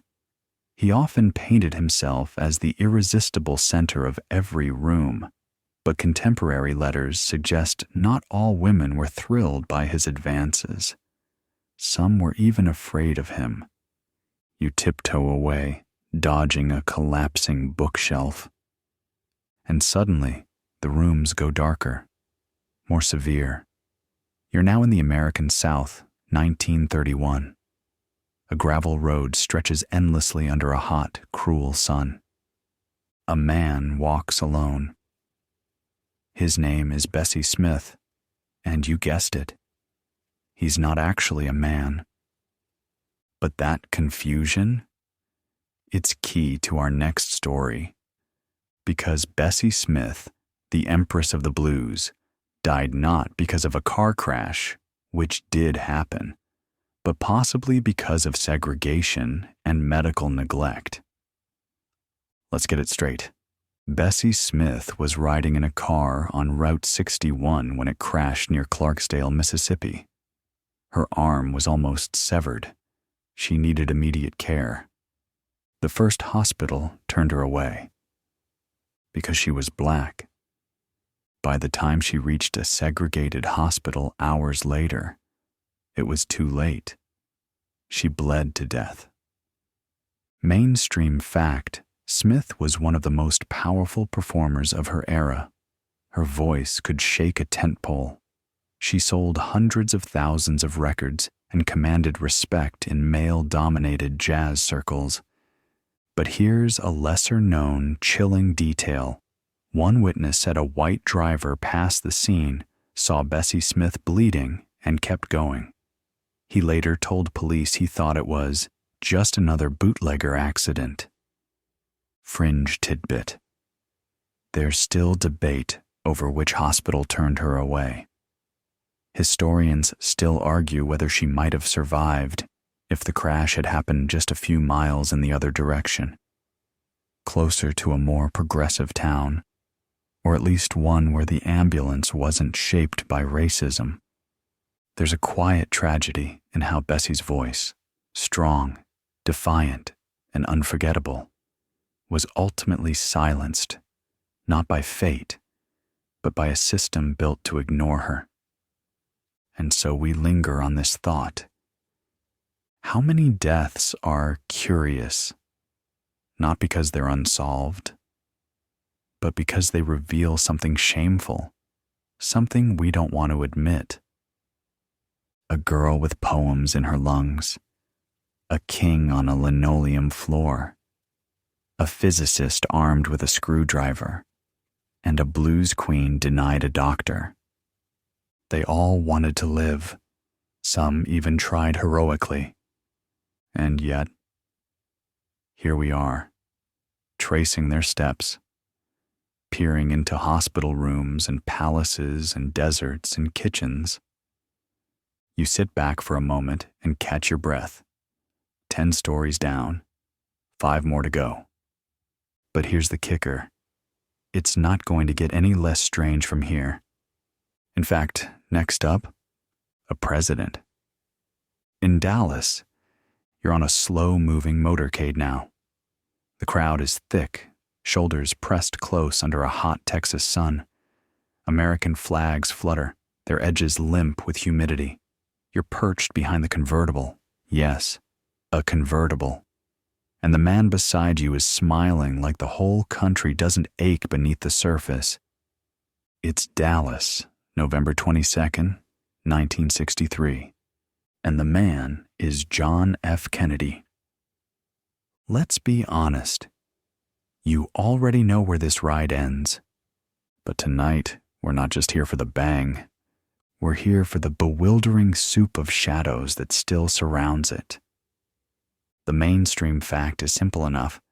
At approximately 12:30 p.m., 3 shots rang out in Dealey Plaza. Kennedy, riding in an open-top limousine, was struck in the neck and head. He died within the hour. The accused? Lee Harvey Oswald, a disaffected ex-Marine who was caught in a movie theater later that day. Except, that's where the facts become muddy, suspicious, and whispered. Because if Oswald acted alone, why the conflicting witness accounts? Why the vanishing evidence? Why the sudden, almost theatrical way Oswald himself was gunned down 2 days later by Jack Ruby, a nightclub owner with supposed mob ties? You blink, and suddenly you're inside the Texas School Book Depository, the 6th floor. You crouch behind a stack of boxes. It's quiet, eerily so. There's a bolt-action rifle, a few shell casings, and a view straight down at the president's route. Oswald could have done it. He was an excellent shot, trained by the Marines. But fringe detail? Military marksmen later struggled to reproduce the shots under the same time constraints and conditions. Historians still argue whether he had help. Was it the CIA, fed up with Kennedy's Cold War policies? The Mafia, furious over RFK's anti-corruption crackdowns? Cuban exiles, angry over the Bay of Pigs? Every theory sounds too far-fetched. And yet, every theory has just enough plausibility to keep us chasing it. Let's pause, zoom out. John F. Kennedy wasn't just a president. He was a symbol of youth, of progress, of promise. He was the man who said America would go to the moon, the man who faced down nuclear war with a cool smirk and a sharp Boston accent, the man whose very image, tailored suits, tousled hair, confident jaw, felt like the country's best foot forward. And then he was gone. Brains on a pink Chanel suit. Jackie clutching him like she could pull the pieces back together. If you've ever seen the Zapruder film, that cursed 26 seconds of home video, you know the scene too well. The slow left turn, the wave, the first shot, then the final blast, which snaps his head back unnaturally. The film is burned into our cultural retina. It's grief on an endless loop. But here's something strange, an often missed footnote. Kennedy had a chronic back condition. He wore a stiff brace that kept him upright. Doctors believe that brace may have prevented him from collapsing after the first shot, keeping him in position for the fatal second. Yes, the thing meant to support him may have contributed to his death. Isn't that cruel? You close your eyes. The motorcade has moved on. There's just silence now, save for the rustling of papers, endless reports, and eternal what-ifs. And just as the headlines fade from black and white TV sets, you're tugged again, across the Atlantic. The air grows briny, cool. You're now on the deck of a royal yacht in the Adriatic Sea, and there's a man at the rail, peering into the distance like he's already halfway gone. This is King Alexander I of Yugoslavia, and unlike JFK, his death was the first caught on film. The year is 1934. The place? Marseille, France. Alexander had come to France to improve diplomatic relations with Western Europe. The Balkans were always a volatile cocktail, and he hoped to keep the fizz from exploding.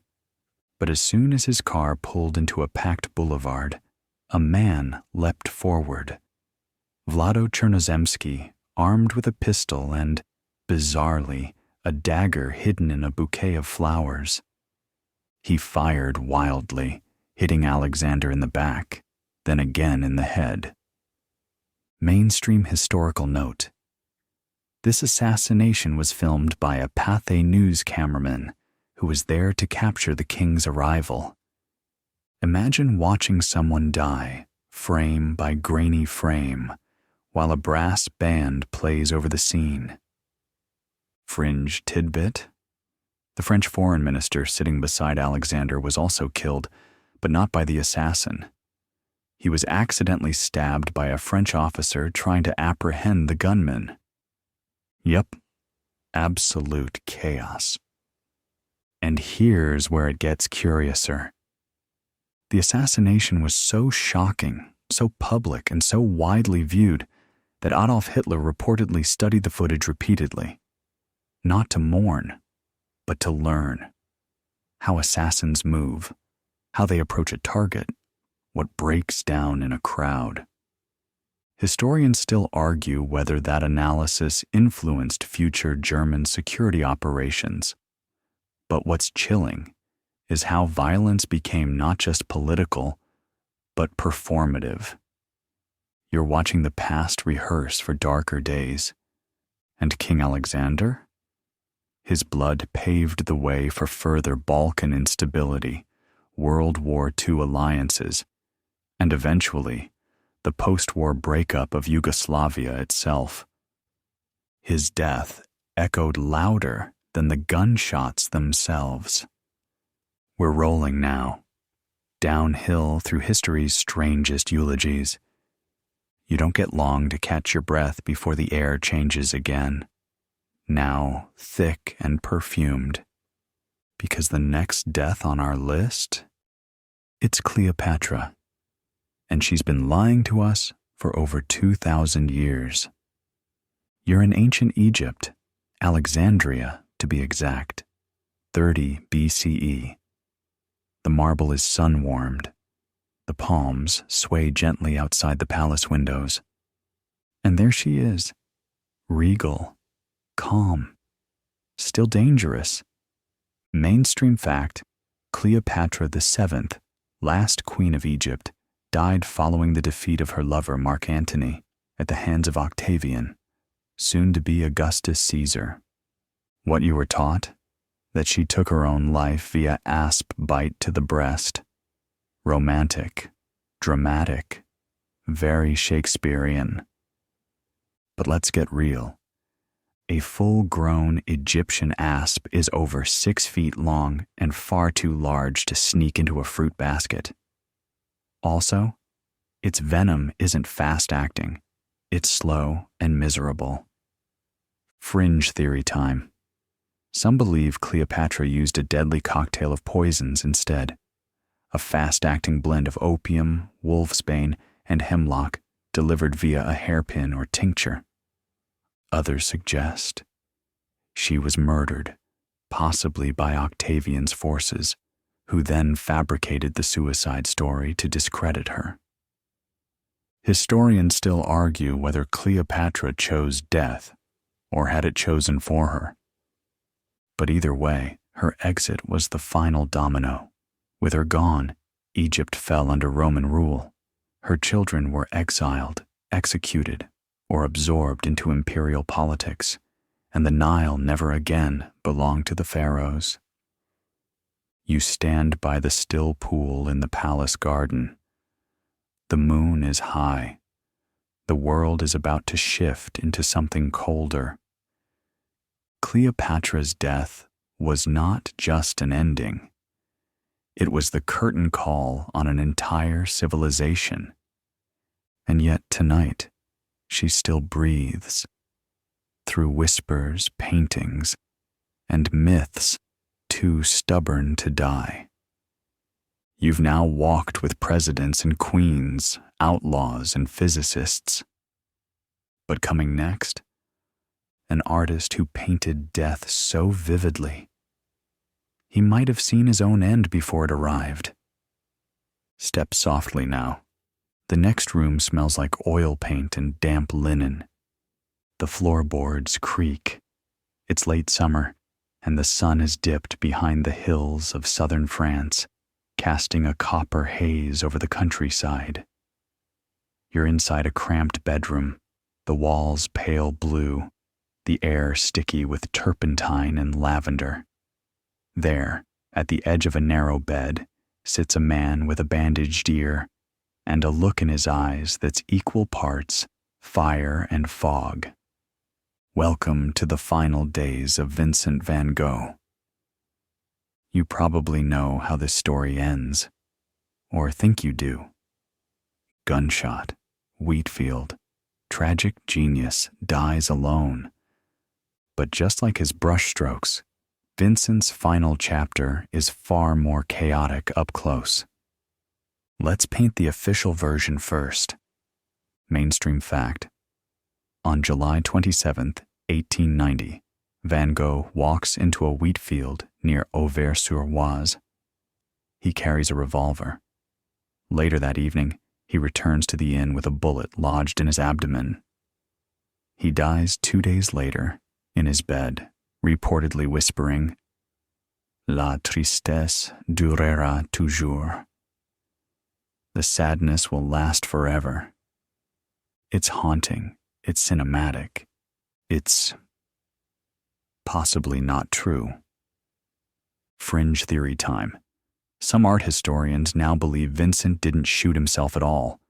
The gunshot wound was at an odd angle, too oblique, too low. He didn't own a gun. No revolver was ever found. And several witnesses described him as in unusually high spirits that week. 2 teenage boys in the village, known pranksters, were seen playing with a faulty revolver around the same time.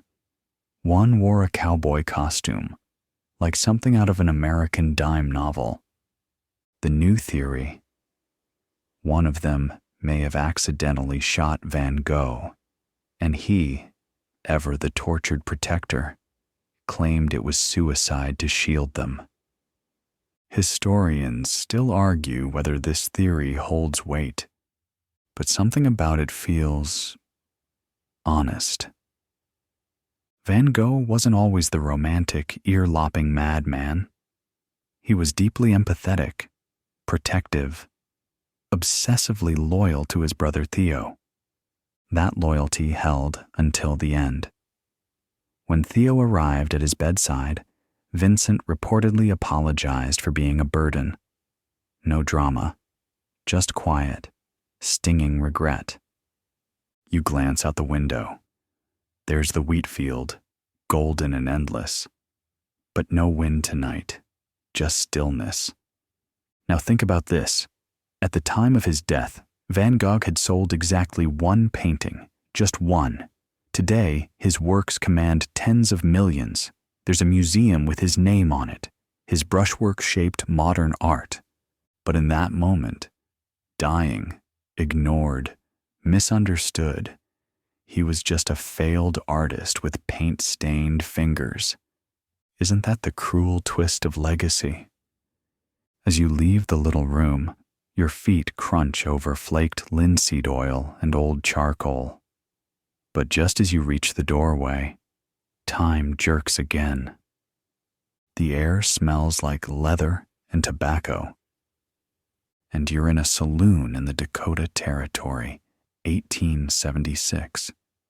The piano stops. Every stool turns.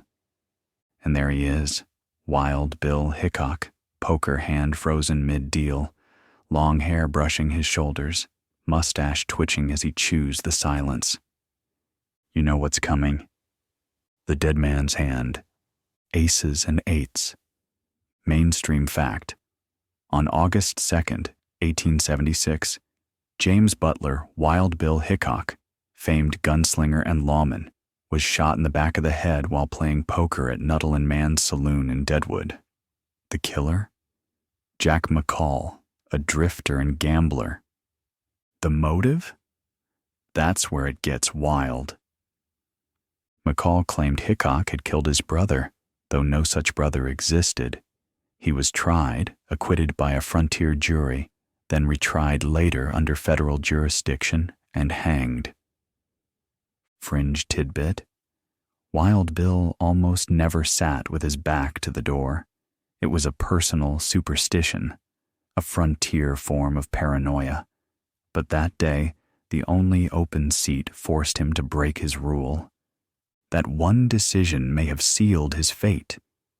Historians still argue whether McCall acted alone or was paid off by other gamblers who saw Hickok's presence as bad for business.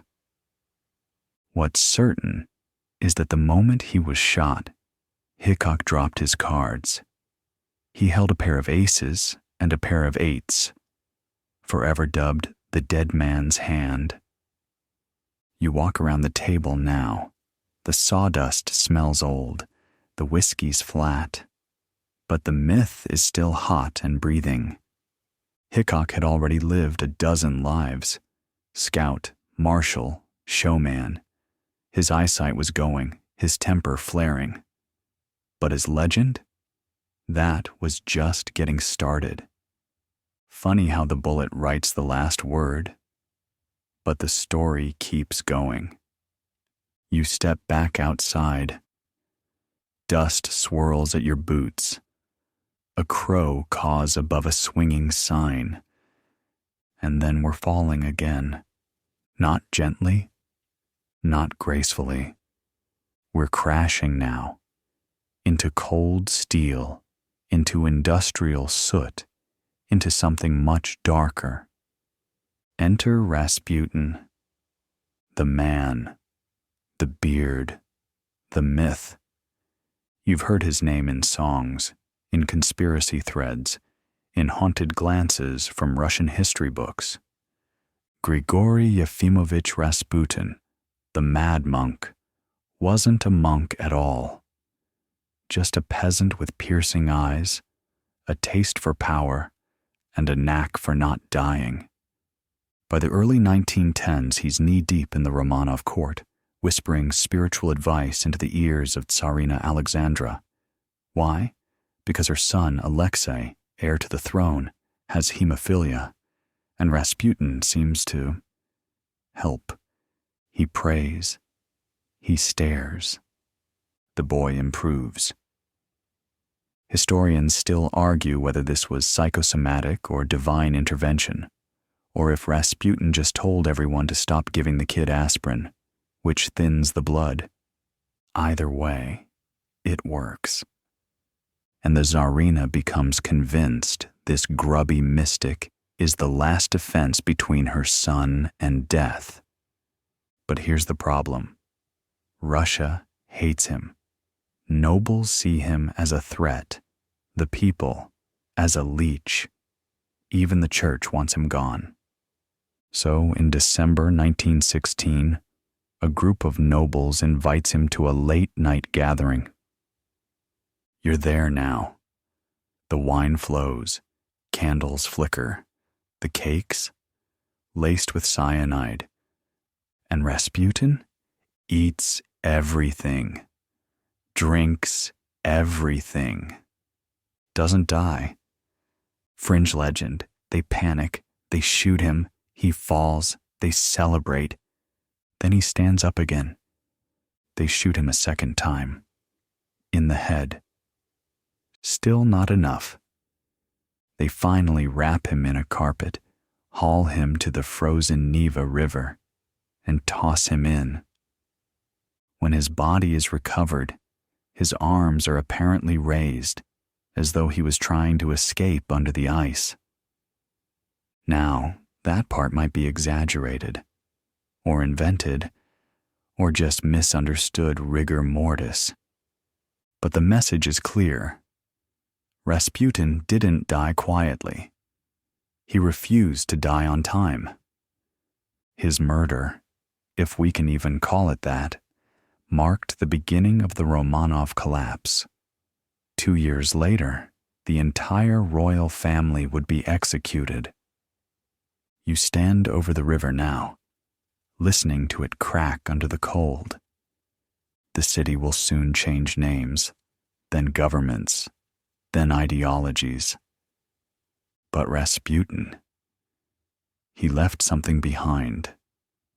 Not peace, not reform, just a kind of historical static. The lingering hiss that follows after something refuses to end properly. You're exhausted now. We've watched artists and kings, madmen and prophets fall under strange shadows. But before the night lets you go, we've still got one last stretch of road. The air sharpens. You feel something weightless. You look up. And above you, drifting down through the blue curve of sky, is a man in a sleek white suit and a parachute that may, or may not, open. He's not here for fame or gold. He's here for the cleanest mystery of them all, because no one ever found him. But that's tomorrow's wind. You're suspended, mid-air, mid-myth, mid-century. The clouds are thick and quiet, the sun like a flashbulb through cotton, and below you, miles and miles of cold Pacific forest. Welcome to the only unsolved hijacking in U.S. aviation history. And say hello to D.B. Cooper. Now technically, that's not even his name. The man bought his plane ticket on November 24th, 1971, as Dan Cooper. The DB was a reporter's typo that stuck harder than the briefcase full of fake dynamite he'd shown the stewardess. But it's catchy, isn't it? Mainstream fact. Cooper boarded Northwest Orient Flight 305 in Portland, headed for Seattle. Mid-flight, he passed a note to the flight attendant. She assumed it was his number, tried to ignore it. He leaned in and said, "Miss, you'd better look at that. I have a bomb." Classy guy, though, never raised his voice, ordered bourbon, smoked a rally, kept his sunglasses on. He handed over his demands like he was ordering lunch.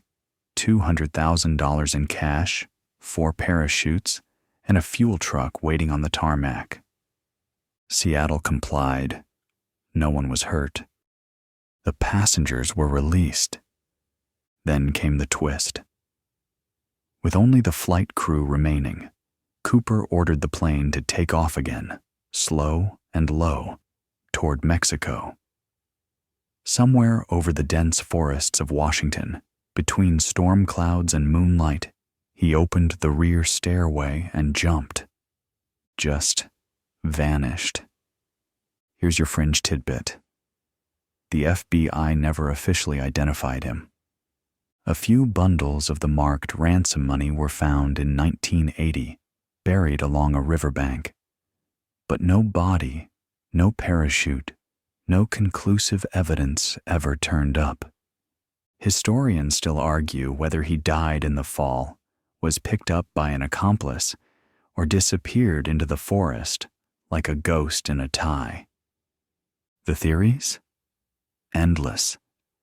An ex-military skydiver, a Boeing employee, a rogue Canadian pilot. Some say he was Canadian. That's why he used the name Dan Cooper, borrowed from a popular comic strip hero in Quebec about a paratrooper. The comic wasn't available in the U.S. Others claim he was Robert Rackstraw, a Vietnam vet with a suspicious record and a smirk that wouldn't quit. Then there's the idea that he survived the jump, quietly lived out his days flipping burgers in Oregon or selling used cars in Nevada. The truth is, Cooper's leap became bigger than Cooper himself. He became a metaphor, a suit-shaped shrug to the face of authority, a man who defied gravity, government, and death, and got away with it. You sit now at the edge of a darkened forest clearing. The wind moves through the pine trees like a whisper from someone who knew too much. You half expect a figure to emerge, jacket slightly damp, tie loose, with a smile that says, "Yeah, I made it." But no one comes. The night moves on. You blink, and suddenly the trees vanish. The air thickens, and you're no longer sitting. You're lying flat under the bright, merciless sun of ancient Egypt. There's a stillness to this kind of heat. It doesn't shimmer, it chokes. And somewhere nearby, someone very powerful is dying. Cleopatra, the last pharaoh of Egypt, the queen with 1,000 faces, lover of Caesar, partner to Antony, subject of endless Hollywood retellings. And tonight, you'll witness her final scene. Mainstream fact, in 30 BCE, after the defeat of her forces at the Battle of Actium and the death of Mark Antony, Cleopatra sealed herself inside her mausoleum and shortly after was found dead, alongside 2 of her handmaidens. The Roman story, suicide by snake bite. Specifically, an asp, a venomous serpent smuggled in via a fig basket. You picture it now. The closed chamber, the air heavy with incense, Cleopatra reclining on silk, a quick hiss, a sharp sting, and the end of a dynasty. It's iconic, it's poetic, it's highly questionable. Let's roll out the fringe carpet. First problem. Snake bites aren't elegant. They're messy, slow, and often scream-worthy.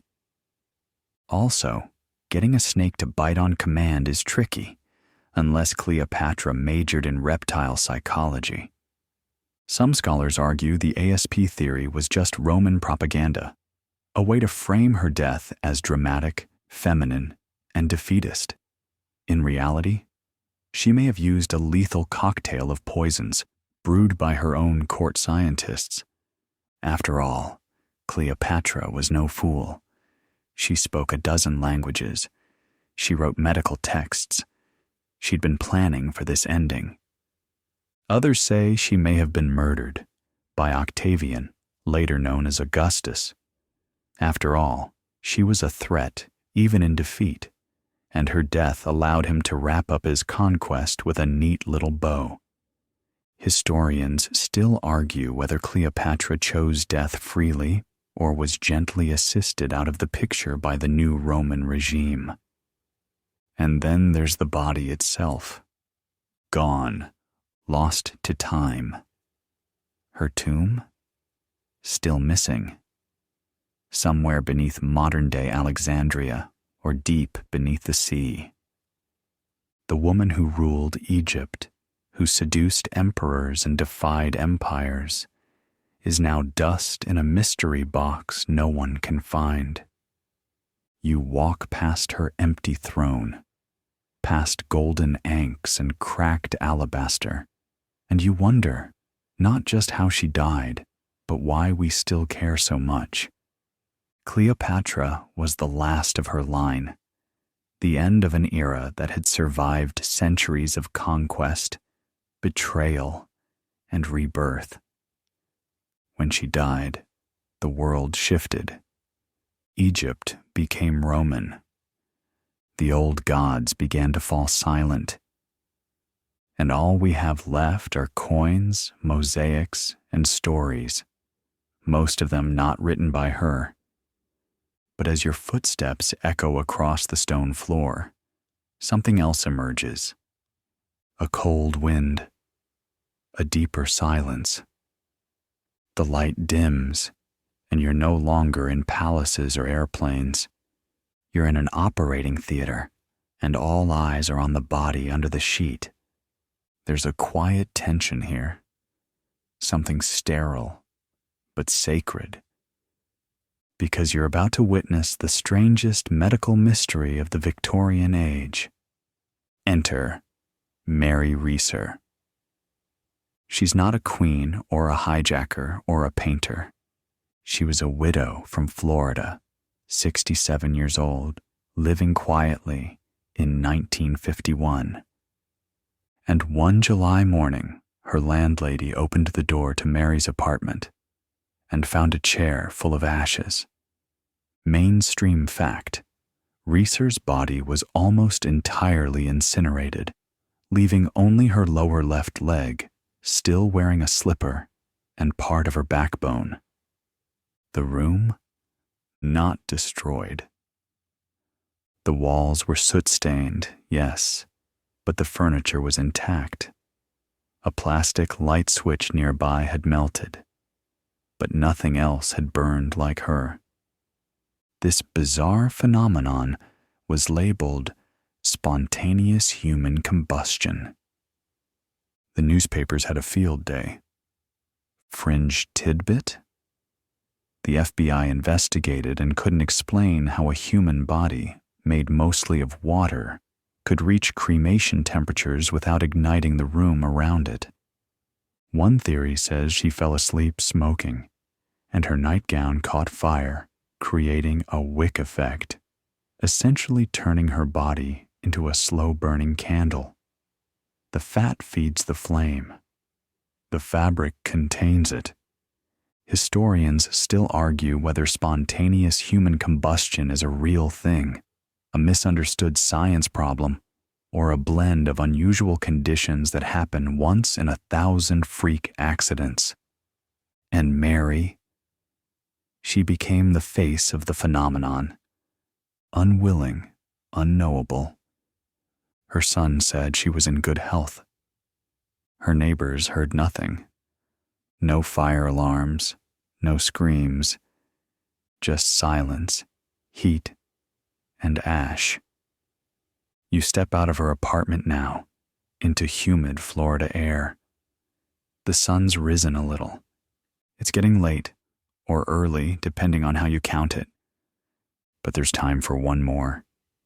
A flicker, a flash, the faint sound of muffled singing in satin shoes. Because next is Elvis. You're backstage now. The lights are low. The crowd is still buzzing. Somewhere out there, a woman is screaming his name like it might change her life. You hear the rhythmic click of a lighter, the soft flick of rhinestones on a jumpsuit sleeve. And then you see him. Elvis Presley, the king.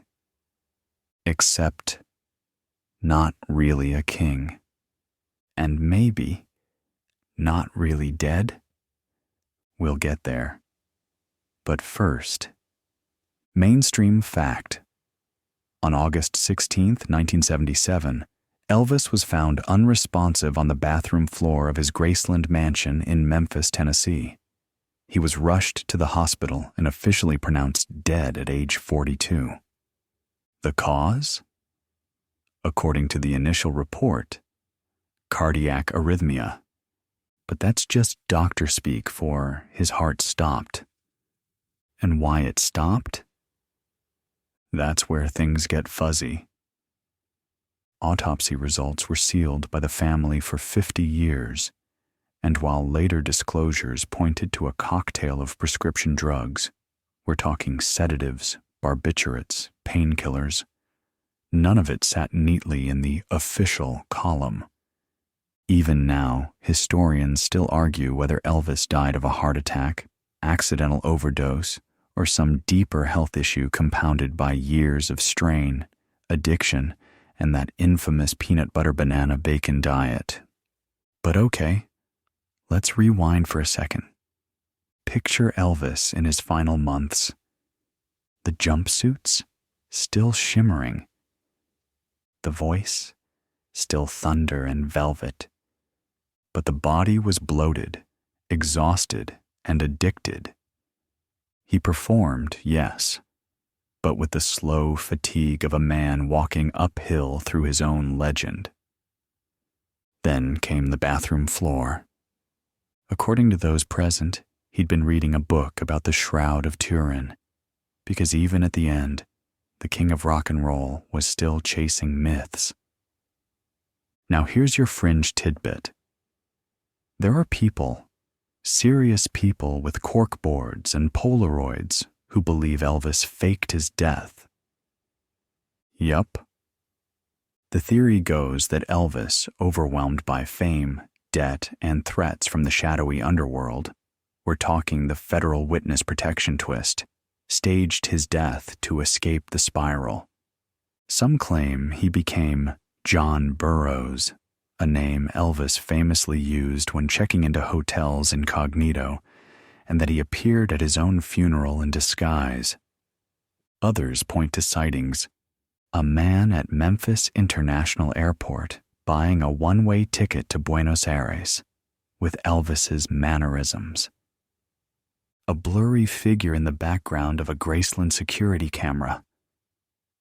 A grave marker misspelling his middle name, Aaron instead of Aaron, which, conspiracy lovers say, proves the grave is empty. And the most fringe theory of all?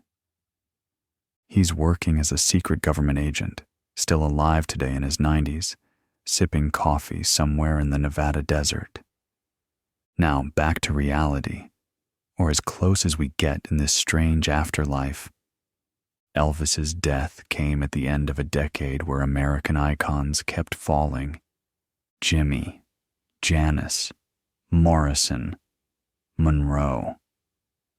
And each one left behind a question mark, not a period. Elvis, though, he's the only one who died and got bigger. You stand now at the gates of Graceland. Tourists shuffle past with their audio guides, blinking in the Memphis sun. Some are crying, some are snapping selfies next to his grave, some just seem confused. Because how do you bury a myth?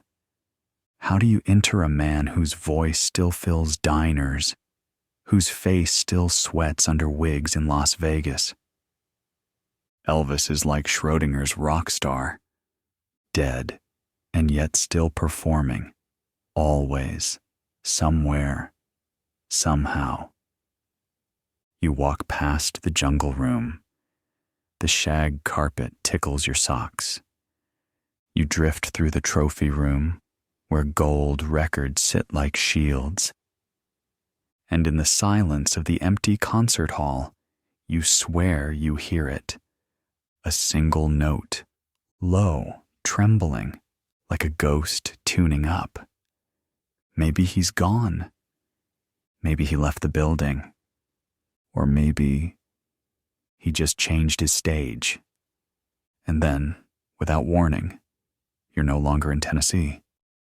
You're standing in a dim room. A cold draft tickles your ankles.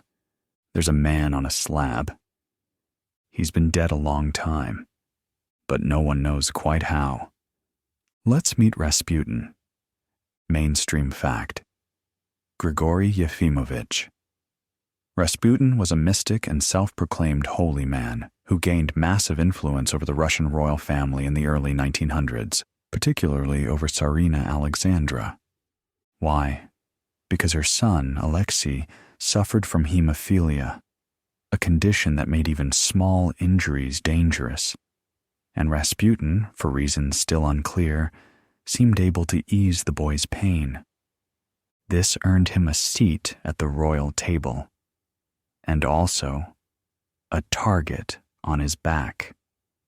Now comes the death, and oh boy, the standard story reads like a mad Russian opera.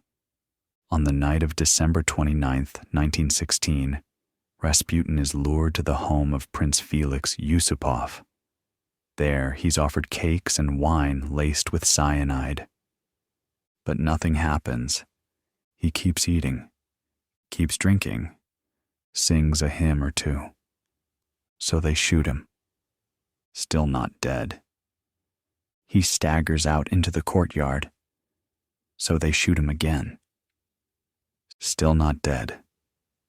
Finally, they beat him, tie him up, and dump him in the icy Neva River.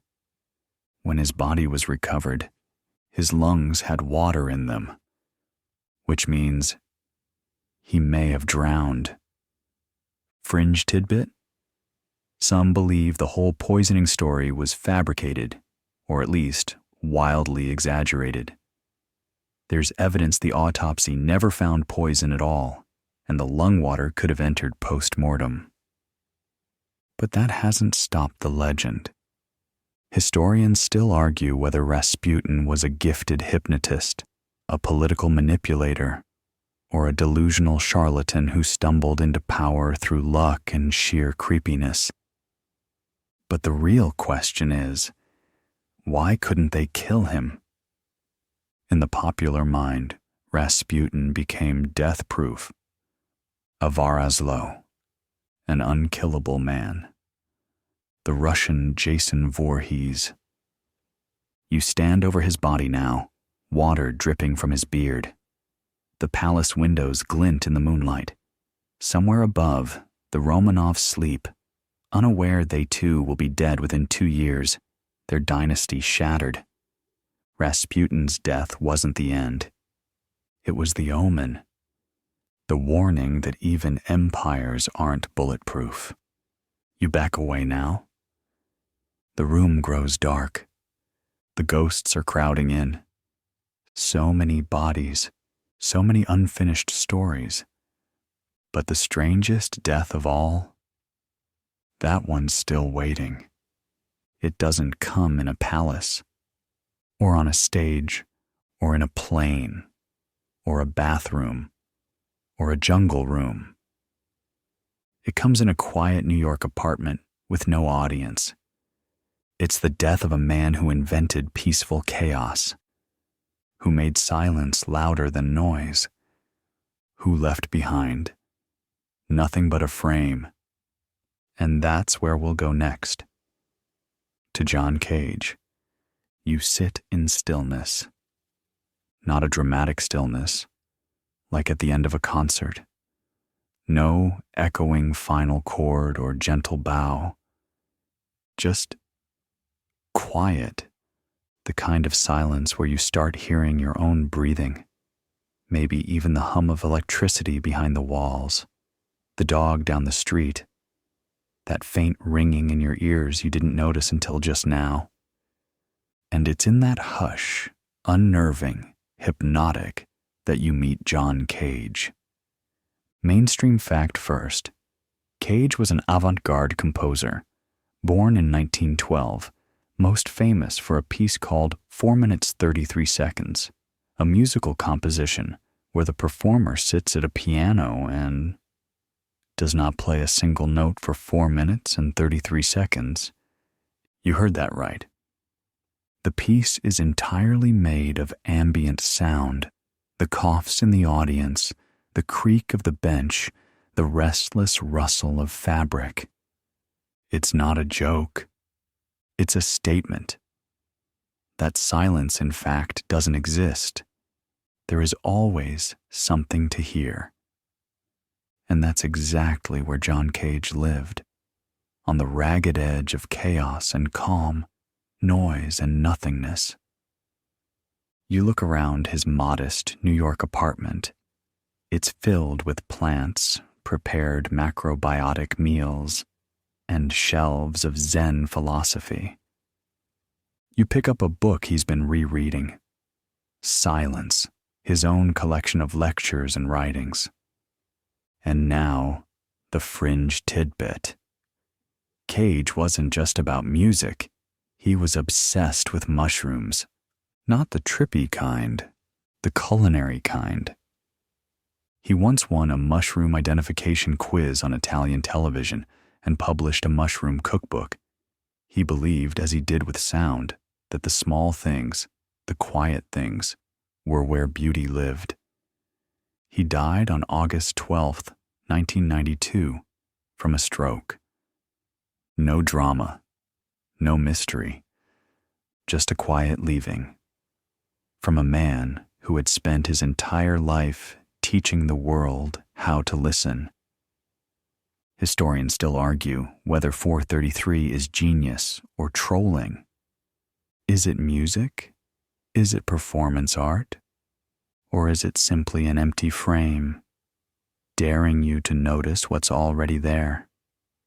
You walk through the halls of time now, and all the voices from the past, Napoleon, Poe, Rasputin, Elvis, they start to echo softly. Each one had a death that refused to be quiet. But Cage? He faded, like a breath on a mirror. And that's the twist. In a world obsessed with how people died, he taught us how to be still. You stand now at the final door. The story's nearly over. You've met emperors, poets, prophets, kings. You felt bullets, poison, ghosts, and conspiracies. But here, in this last moment, the lights begin to dim.